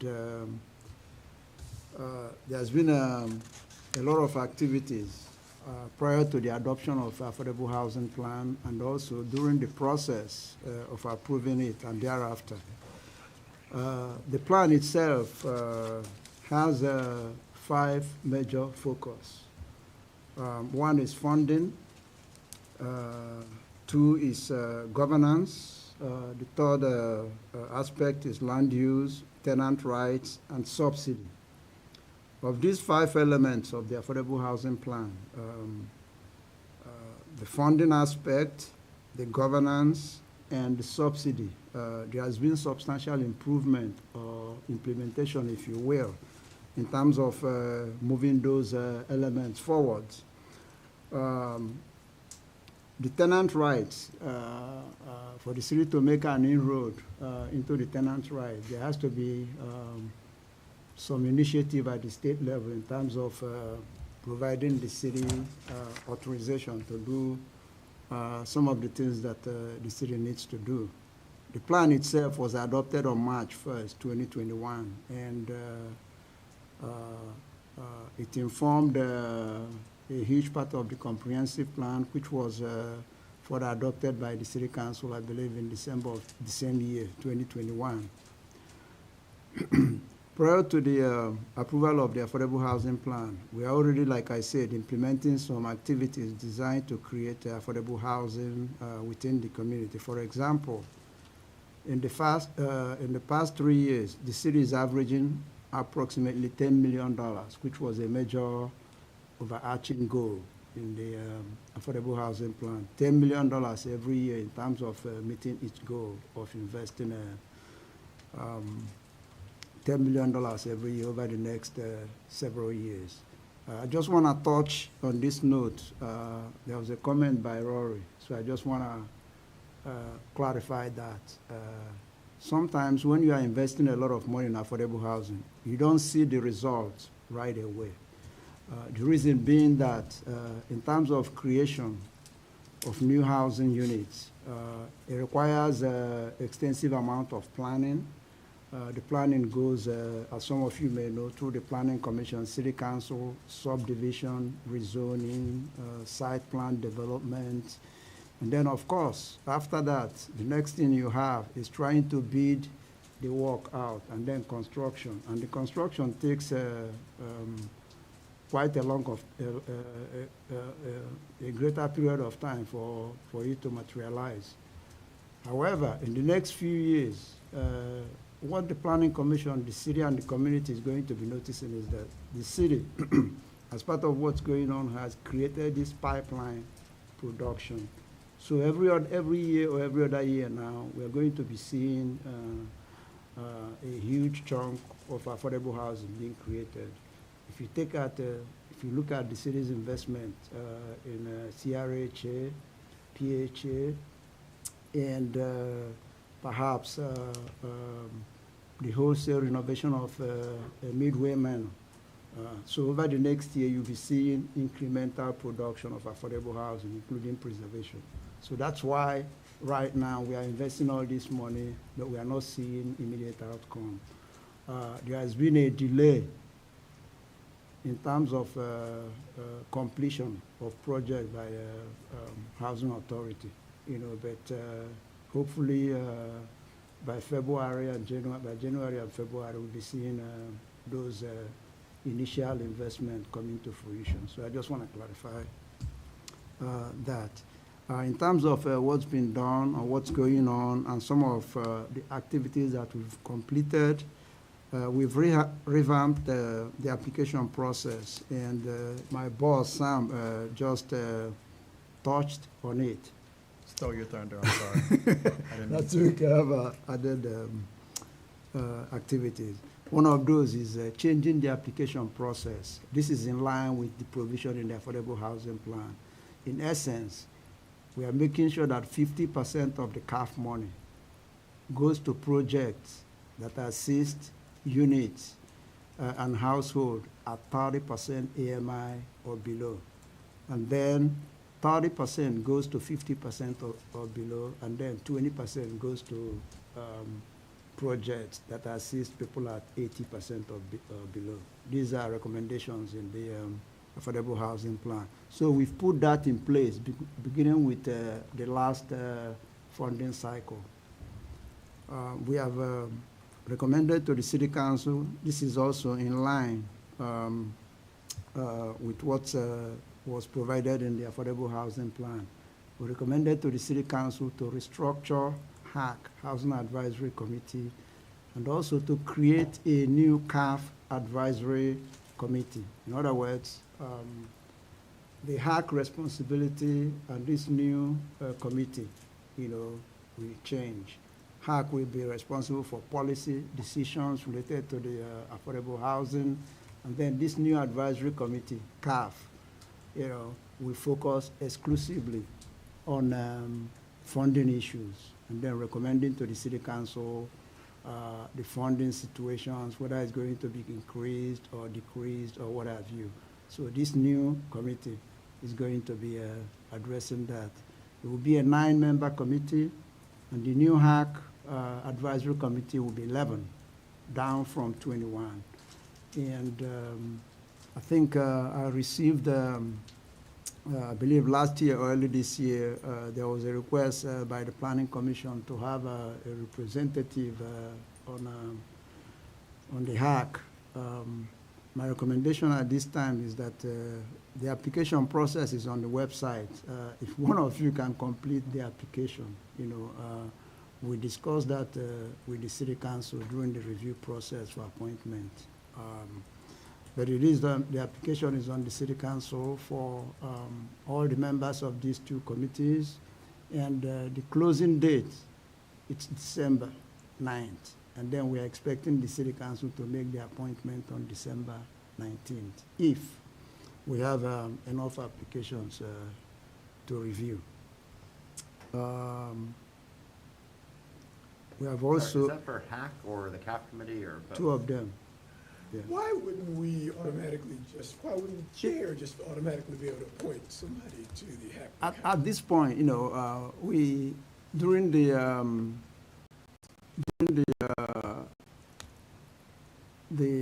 redesign and review of the Affordable Housing Fund by the consultant, they went through all this in terms of who serves on that, and they made their recommendation, and council reaffirmed their recommendation, So, and the recommendation didn't include to have, didn't call out the Planning Commission. However, I think Planning Commission may very well meet the intent of the institutional representation. So my recommendation at this time is for somebody to complete the application, and then submit it to the clerk of council, and then we deal with the city council at that point. And I'll add, and it's not to speak for council, because that is not my role, but I'll share that in conversation with the reduction of seats. I don't know if it was missed in the early consideration for what was actually placed into the plan as a recommendation for reducing its size. But there were 3 seats that were then dedicated to, the term that we refer to as even had been confusing. We took it as low income, meaning we would have to verify income in order for them to take the seat. But that is not how it was written up in the adoption language. It's beneficiary. So then we just simply need to recognize that they receive affordable housing or live in affordable housing, and it's immaterial to confirming income. That's already been done. 3 of the 9 seats on the HAC are for those individuals. Or 11, I'm sorry. 3 of the 11, and then 3 of the 9 on the CAP committee are as well. So that's, Why would you exclude people with low incomes who aren't beneficiaries? Like, aren't You they wouldn't. you You everyone wouldn't. qualifies? Okay. no, because if they're a beneficiary, if they're a beneficiary of affordable housing, that income has already been verified in order for them to be receiving whatever that benefit is. And if they're not a beneficiary, then we would verify their income? If they're not a beneficiary, they wouldn't be considered in that category. They'd only be considered in what's available. And there may be very little available in that regard, because there are other earmarks for positions that council also approved. Yeah, so I guess my question is like, wouldn't you want the beneficiary category to include people who would be prospective beneficiaries but aren't because we don't have enough? Possibly, but that's not what they did. So yes, I Fair. understand, because part of the concern that I have and have expressed over and over in trying to clarify it is that we have 3 bodies that we're trying to fill, and 9 of the seats is from this beneficiary pool. And the question is, are we going to get those applications? Are they really going to apply? Are they really going to be available? Are they really going to be able and even interested? Because there's also a conflict that's also been placed before council, that there's an expectation that individuals from that income group be compensated. And that's another conflict, because you can't pay CDBG task force members. That's not a part of the regulations. So I live in the world of conflict. I'm always finding them and trying to figure out a way to get around it. Okay. Other things that are going on in terms of the housing program, if you guys recall, sometime in April this year, the City Council approved CRH's request for $23 million in revenue bond for wholesale renovation of Midway Manor. So that's part of the affordable housing preservation, and that's gonna renovate fully 98 units. And about 3 months ago, I had a discussion with HUD, because HUD was looking at extending their contract with Midway Manor. So I had to have a meeting with them to discuss the service provision and then the residents' needs. So it's a major undertaking by the city in terms of contributing to affordable housing retention. We've talked about the overarching goal of $10 million. I just want to add, just for records, because often people don't talk about this, but it's in there in the affordable housing plan. And the city's $10 million over the past 3 years. It's in keeping with this. In the southeast, the only community or city, rather, that is investing more money per capita is Washington, D.C. than the city of Charlottesville. The city, in terms of investment in affordable housing per capita, is the top in the state of Virginia with $140 per person compared to the rest of the other cities that are putting a lot of money in affordable housing. So the city is doing pretty well for the city of its size in terms of investment in affordable housing. So I just want to add that. to reflect the city's performance in terms of $10 million per year, you know. And we are discussing right now in terms of focusing on the policy of 60% AMI as opposed to 80%, which is currently the city's policy. So we'll be looking to changing that going into the future. We are also working on inclusionary zoning, for which the Planning Commission, you are in the middle of that, and you've heard a lot about that. So it's coming. It's going to inform the rewrite of the zoning ordinance, and we believe that going forward, it will be part of the toolbox that we can use in terms of dealing with the affordable housing situation. And we've also consolidated, my boss talked about it a few minutes ago, we've consolidated the housing-related funds from the Vibrant Communities Initiative. So they are now housed in our department, and we now have about $1.5 million. And those carryover from Vibrant Communities will focus exclusively on housing operations, not production per se. So we'll be putting out a request for proposal for that, and then we'll also be putting out requests for proposal for the actual production of conventional units, among others. And with that, I will entertain your question, but there's something else I need to add, which is the first action that the Deputy City Manager, Mr. Sanders, did, or took rather, when he got here, was to upgrade the housing program coordinator.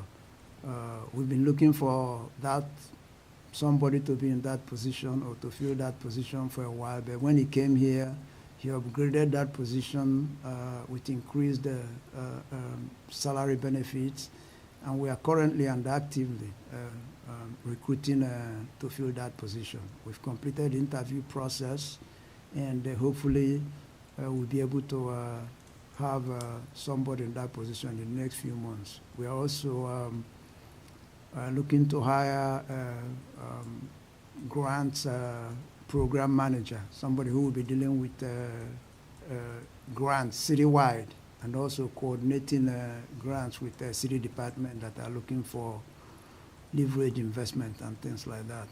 We are also looking to hire our grant analyst that deals with our HUD entitlement administration. We're interviewing for that position right now. And hopefully in the next few months we come up to full capacity in terms of staff, and then we'll be able to, next time we do this, we'll be able to provide the Planning Commission a robust presentation with pictures and what have you. Thank you. Let's get some questions on this. Mr. Mitchell. You mentioned tenant rights as one of the 5 focus areas. Yes. Tenant rights. And you mentioned that there's lots of work that we have to do. What work do we have to do on that? You know, like the city attorney reminds me all the time, this is a Dillon rule state. You know, if we have to do things like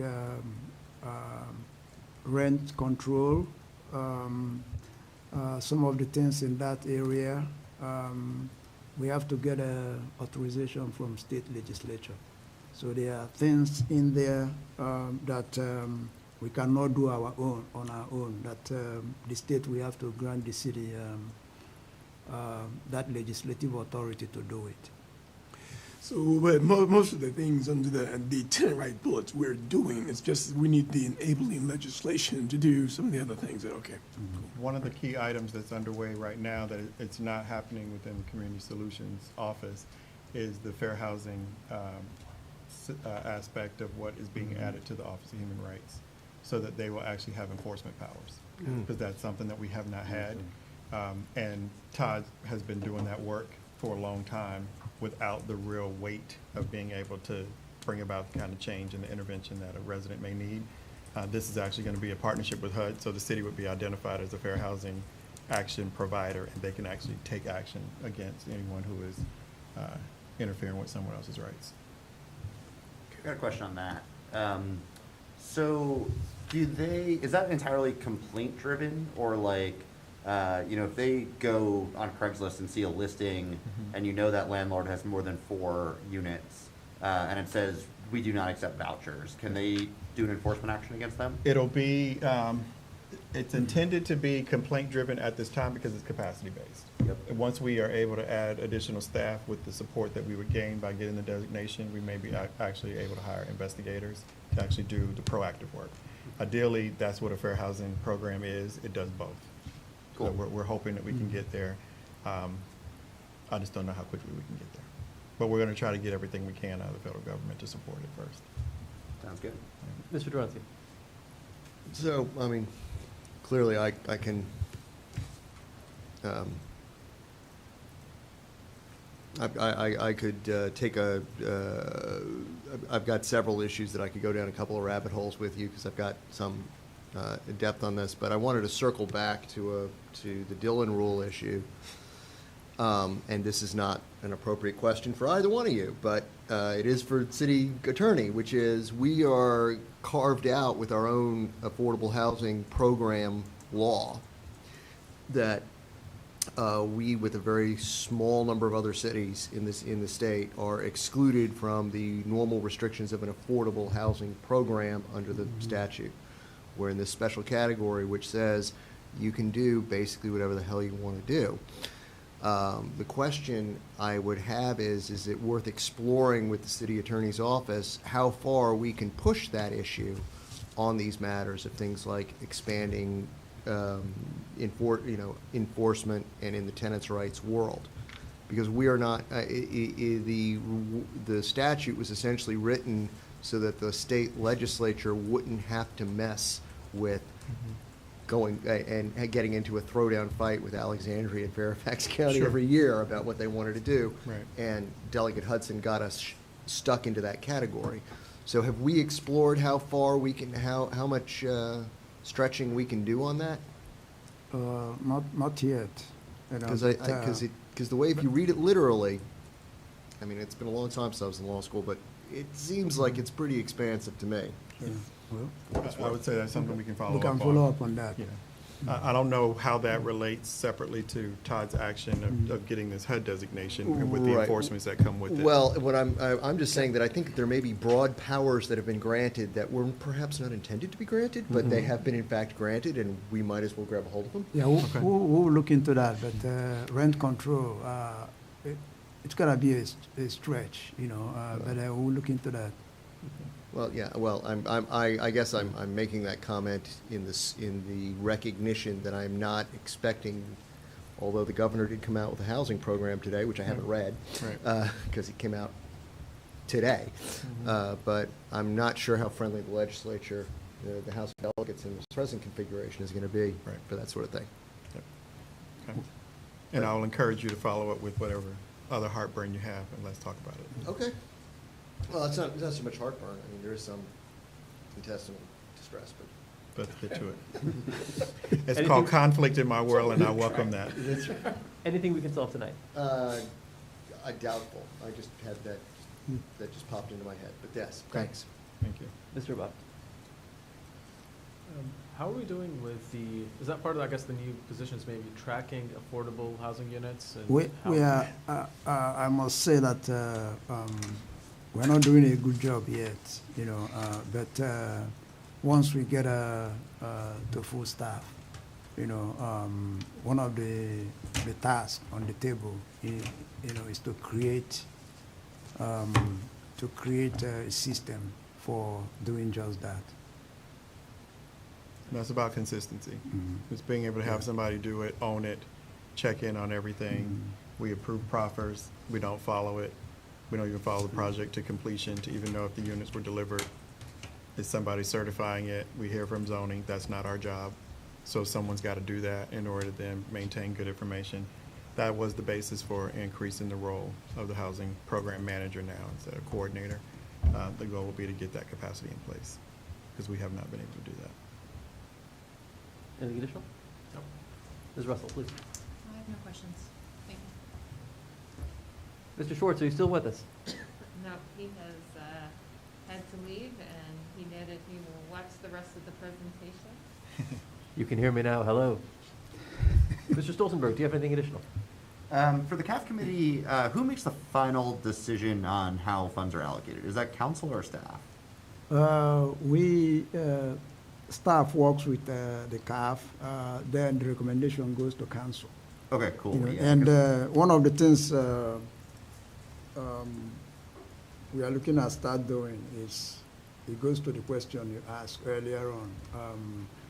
It's before we issue the NOFA, Mhm. you know, we go to council, or when we provide council some kind of briefing, then we ask them, you know, their priority for that funding cycle.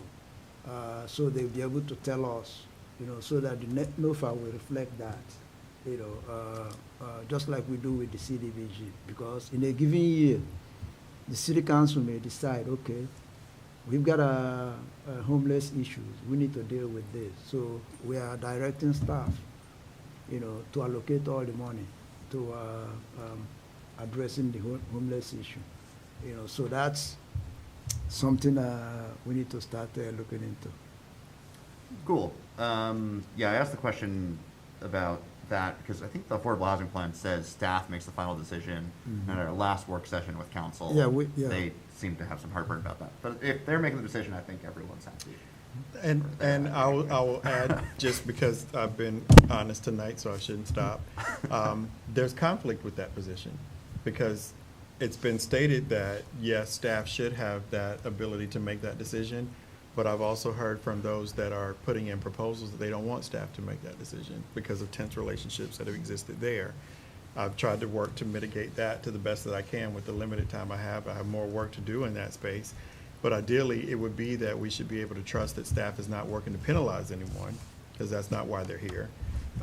But at the same time, if we have to, in order to build trust, allow council to do that, then I'm good with that too. We have council setting priorities, and then we're trying to implement priorities, and then getting questioned on if we're really maintaining high integrity and doing that work. It's hard to really balance that, but I take that as my responsibility to work out. So I'm trying to get through that too. Yeah. And I mean, I'd say applicants not wanting staff to do it doesn't necessarily reflect, or isn't necessarily a bad thing, right? Sure. I mean, it's a problem if it's based on trust. Right.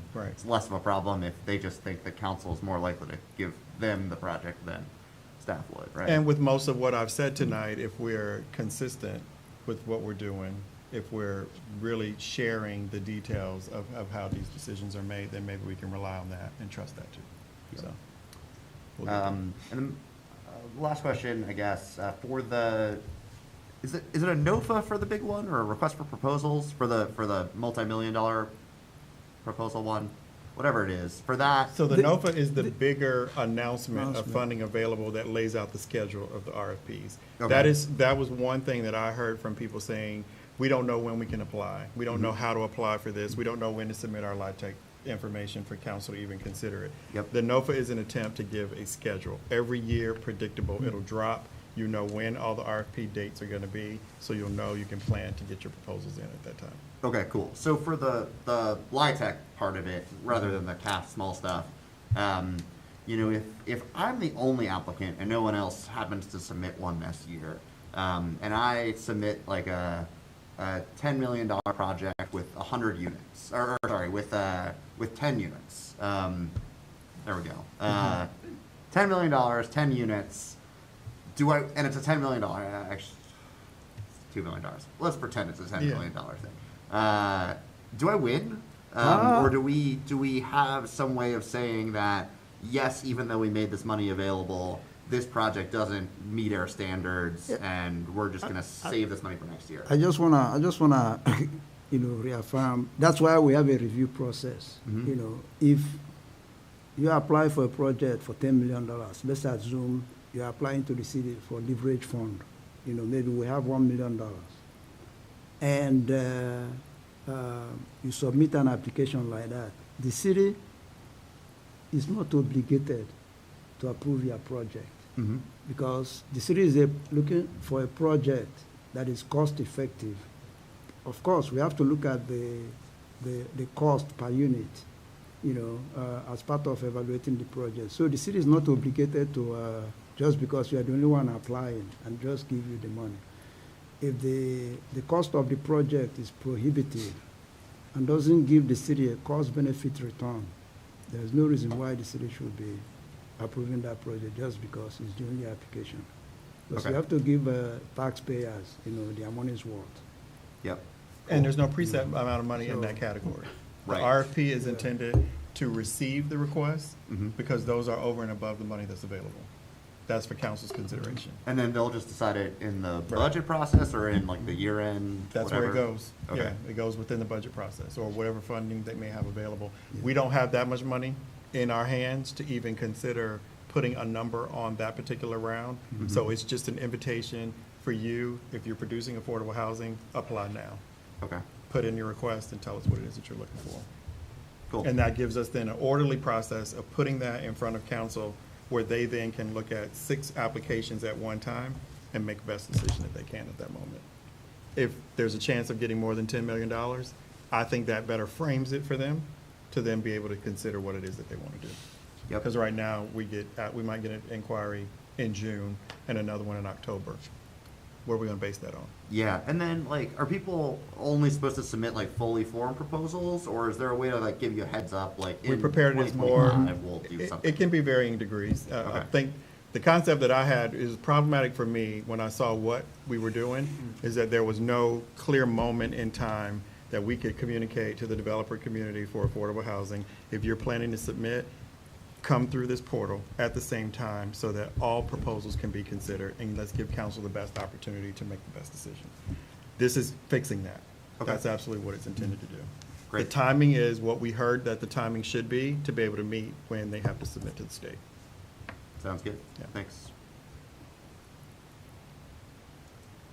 I had a couple of questions. Same thing I ask every time.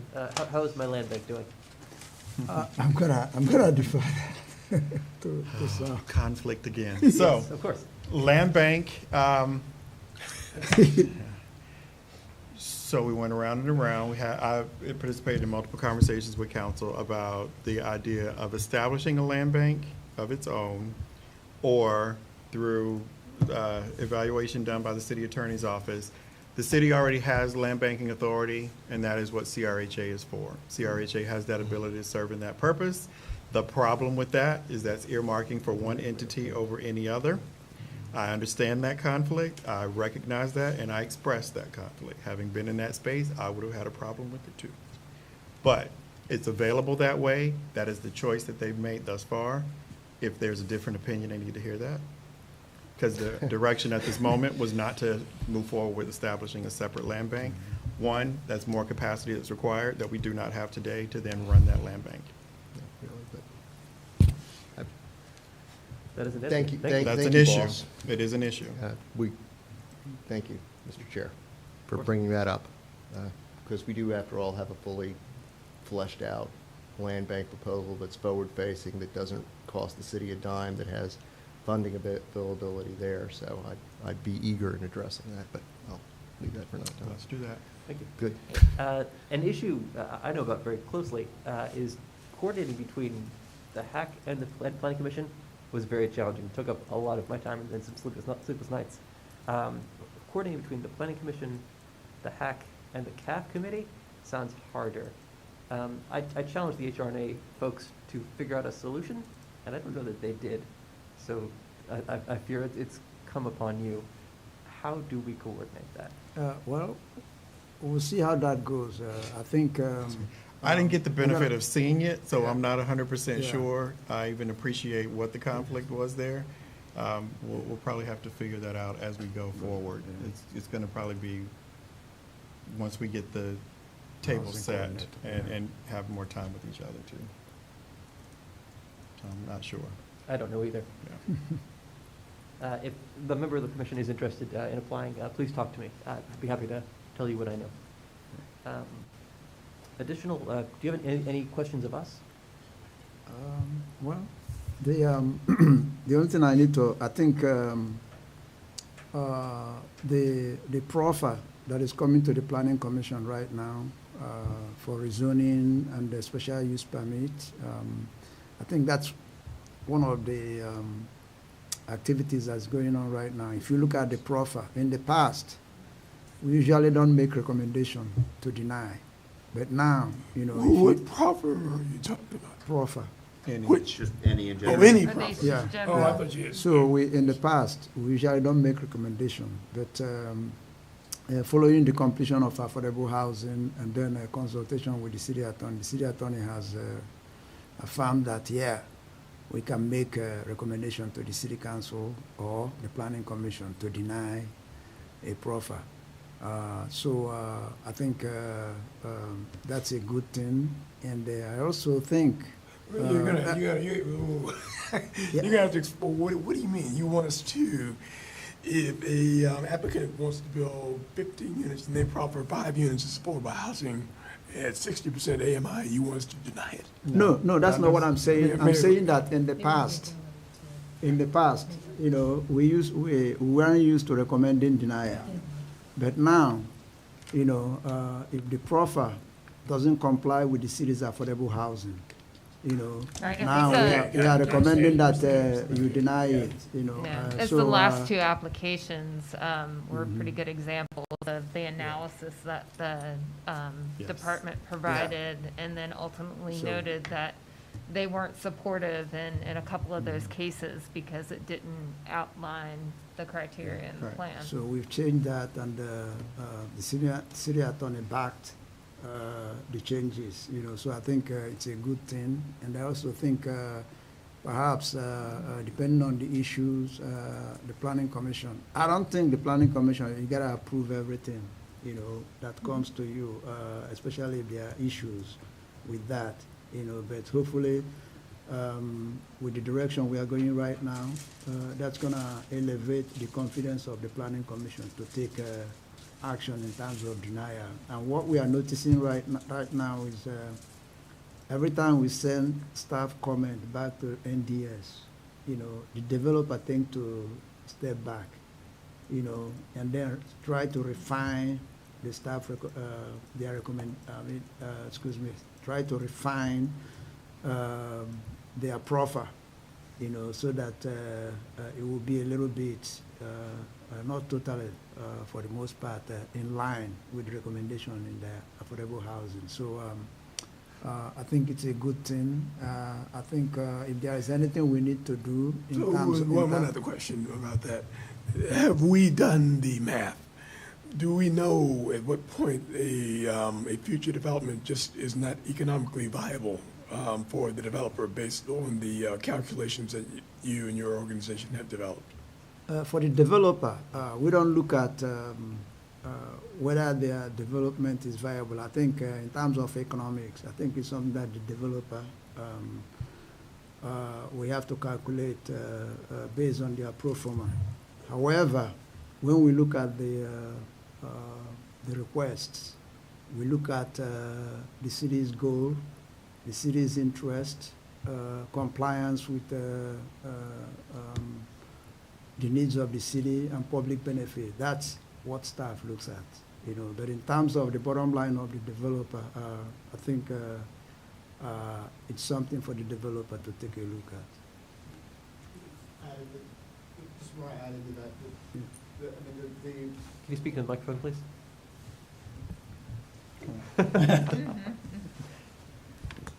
The affordable housing, the inclusionary zoning recommendations that y'all received from HRNA back in August, which is what we're referencing as we look at what the affordable housing policy should be going forward, those were derived from extensive study of our local marketplace and a kind of a generalized understanding of what a development project could afford. So where we don't look at a specific project, we have looked Okay. generalized at that issue. Yeah, that's a question. Thanks. Keep it, probably. So, I mean, I guess, one thing that came up with the Mountain View that the developer said, and it, you know, it comports with my understanding, is like, you know, when you pass an inclusionary zoning ordinance, that's like guaranteed, right? Some of that gets capitalized into prices where they're then buying the land for less because, you know, another developer couldn't then build it for, you know, by right with whatever, you know, it's all market rate. And so if it's like a, you know, a sort of de novo project from after we pass the IZ ordinance, like that's where that pro forma applies. And how do you, maybe the question is like, how do you deal with projects that are already in the pipeline? And it might be a matter of just saying, I mean, we can't ask for greater proffers, right? Or We don't directly? have to take the Office of Community, we don't have to take the recommendation either. Right, true. It's just a tool. Well, if the project is already in the pipeline, Yeah, we can't go back. it'll Because be it's already tough been approved. unless the developer willfully decides he was going to do what we are requesting, but It's really I'm setting not the sure. stage for Yeah, going forward. I'm not sure whether. Also note that the analysis that was conducted by HRNA incorporated current land values, right? So they based it on the current marketplace as it exists today, because yes, the theory is that when you introduce a new regulation, ultimately that should push land prices down, but that butts up against human reality that people don't like to lower their land prices. Right. So, In a hot market especially. right. Yeah. So they took all of that into account. But again, it's generalized, it's not specific to individual pro formas, so there's always, you know, your results may vary. Yeah, I mean, that's a fair point. And I think Commissioner Russell's point is also very good. It's like, I think it's helpful for us, for you to say in the staff report, you know, this complies with the proposed IZ, or this doesn't comply in this way, and we can kind of take it project by project and see what makes sense. I will note, there was a question raised about monitoring, and that's something, that's a space we're moving into. Alex is working hard on that. That monitoring is more difficult if every project has a different standard. We're right back where we started. Yep. Yeah. Anything additional on this item? Do we know how many projects we have already passed with, like, kind of ad hoc proffers that we have to monitor? I mean, it's definitely a few, right? Yeah, quite a few. I think we have it somewhere.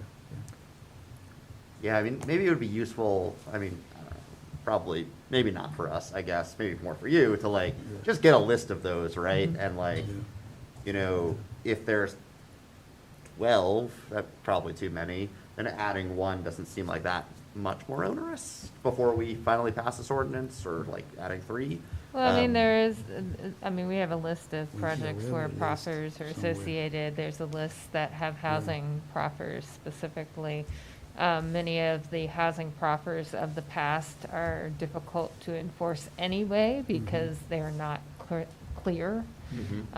So the ones that are more recent are more specific in what is being required. And so when we get kind of near an end of those projects or at different increments in there, the language now is much more specific. Yeah. So you must reach X at X point in time. That's something that we can, do.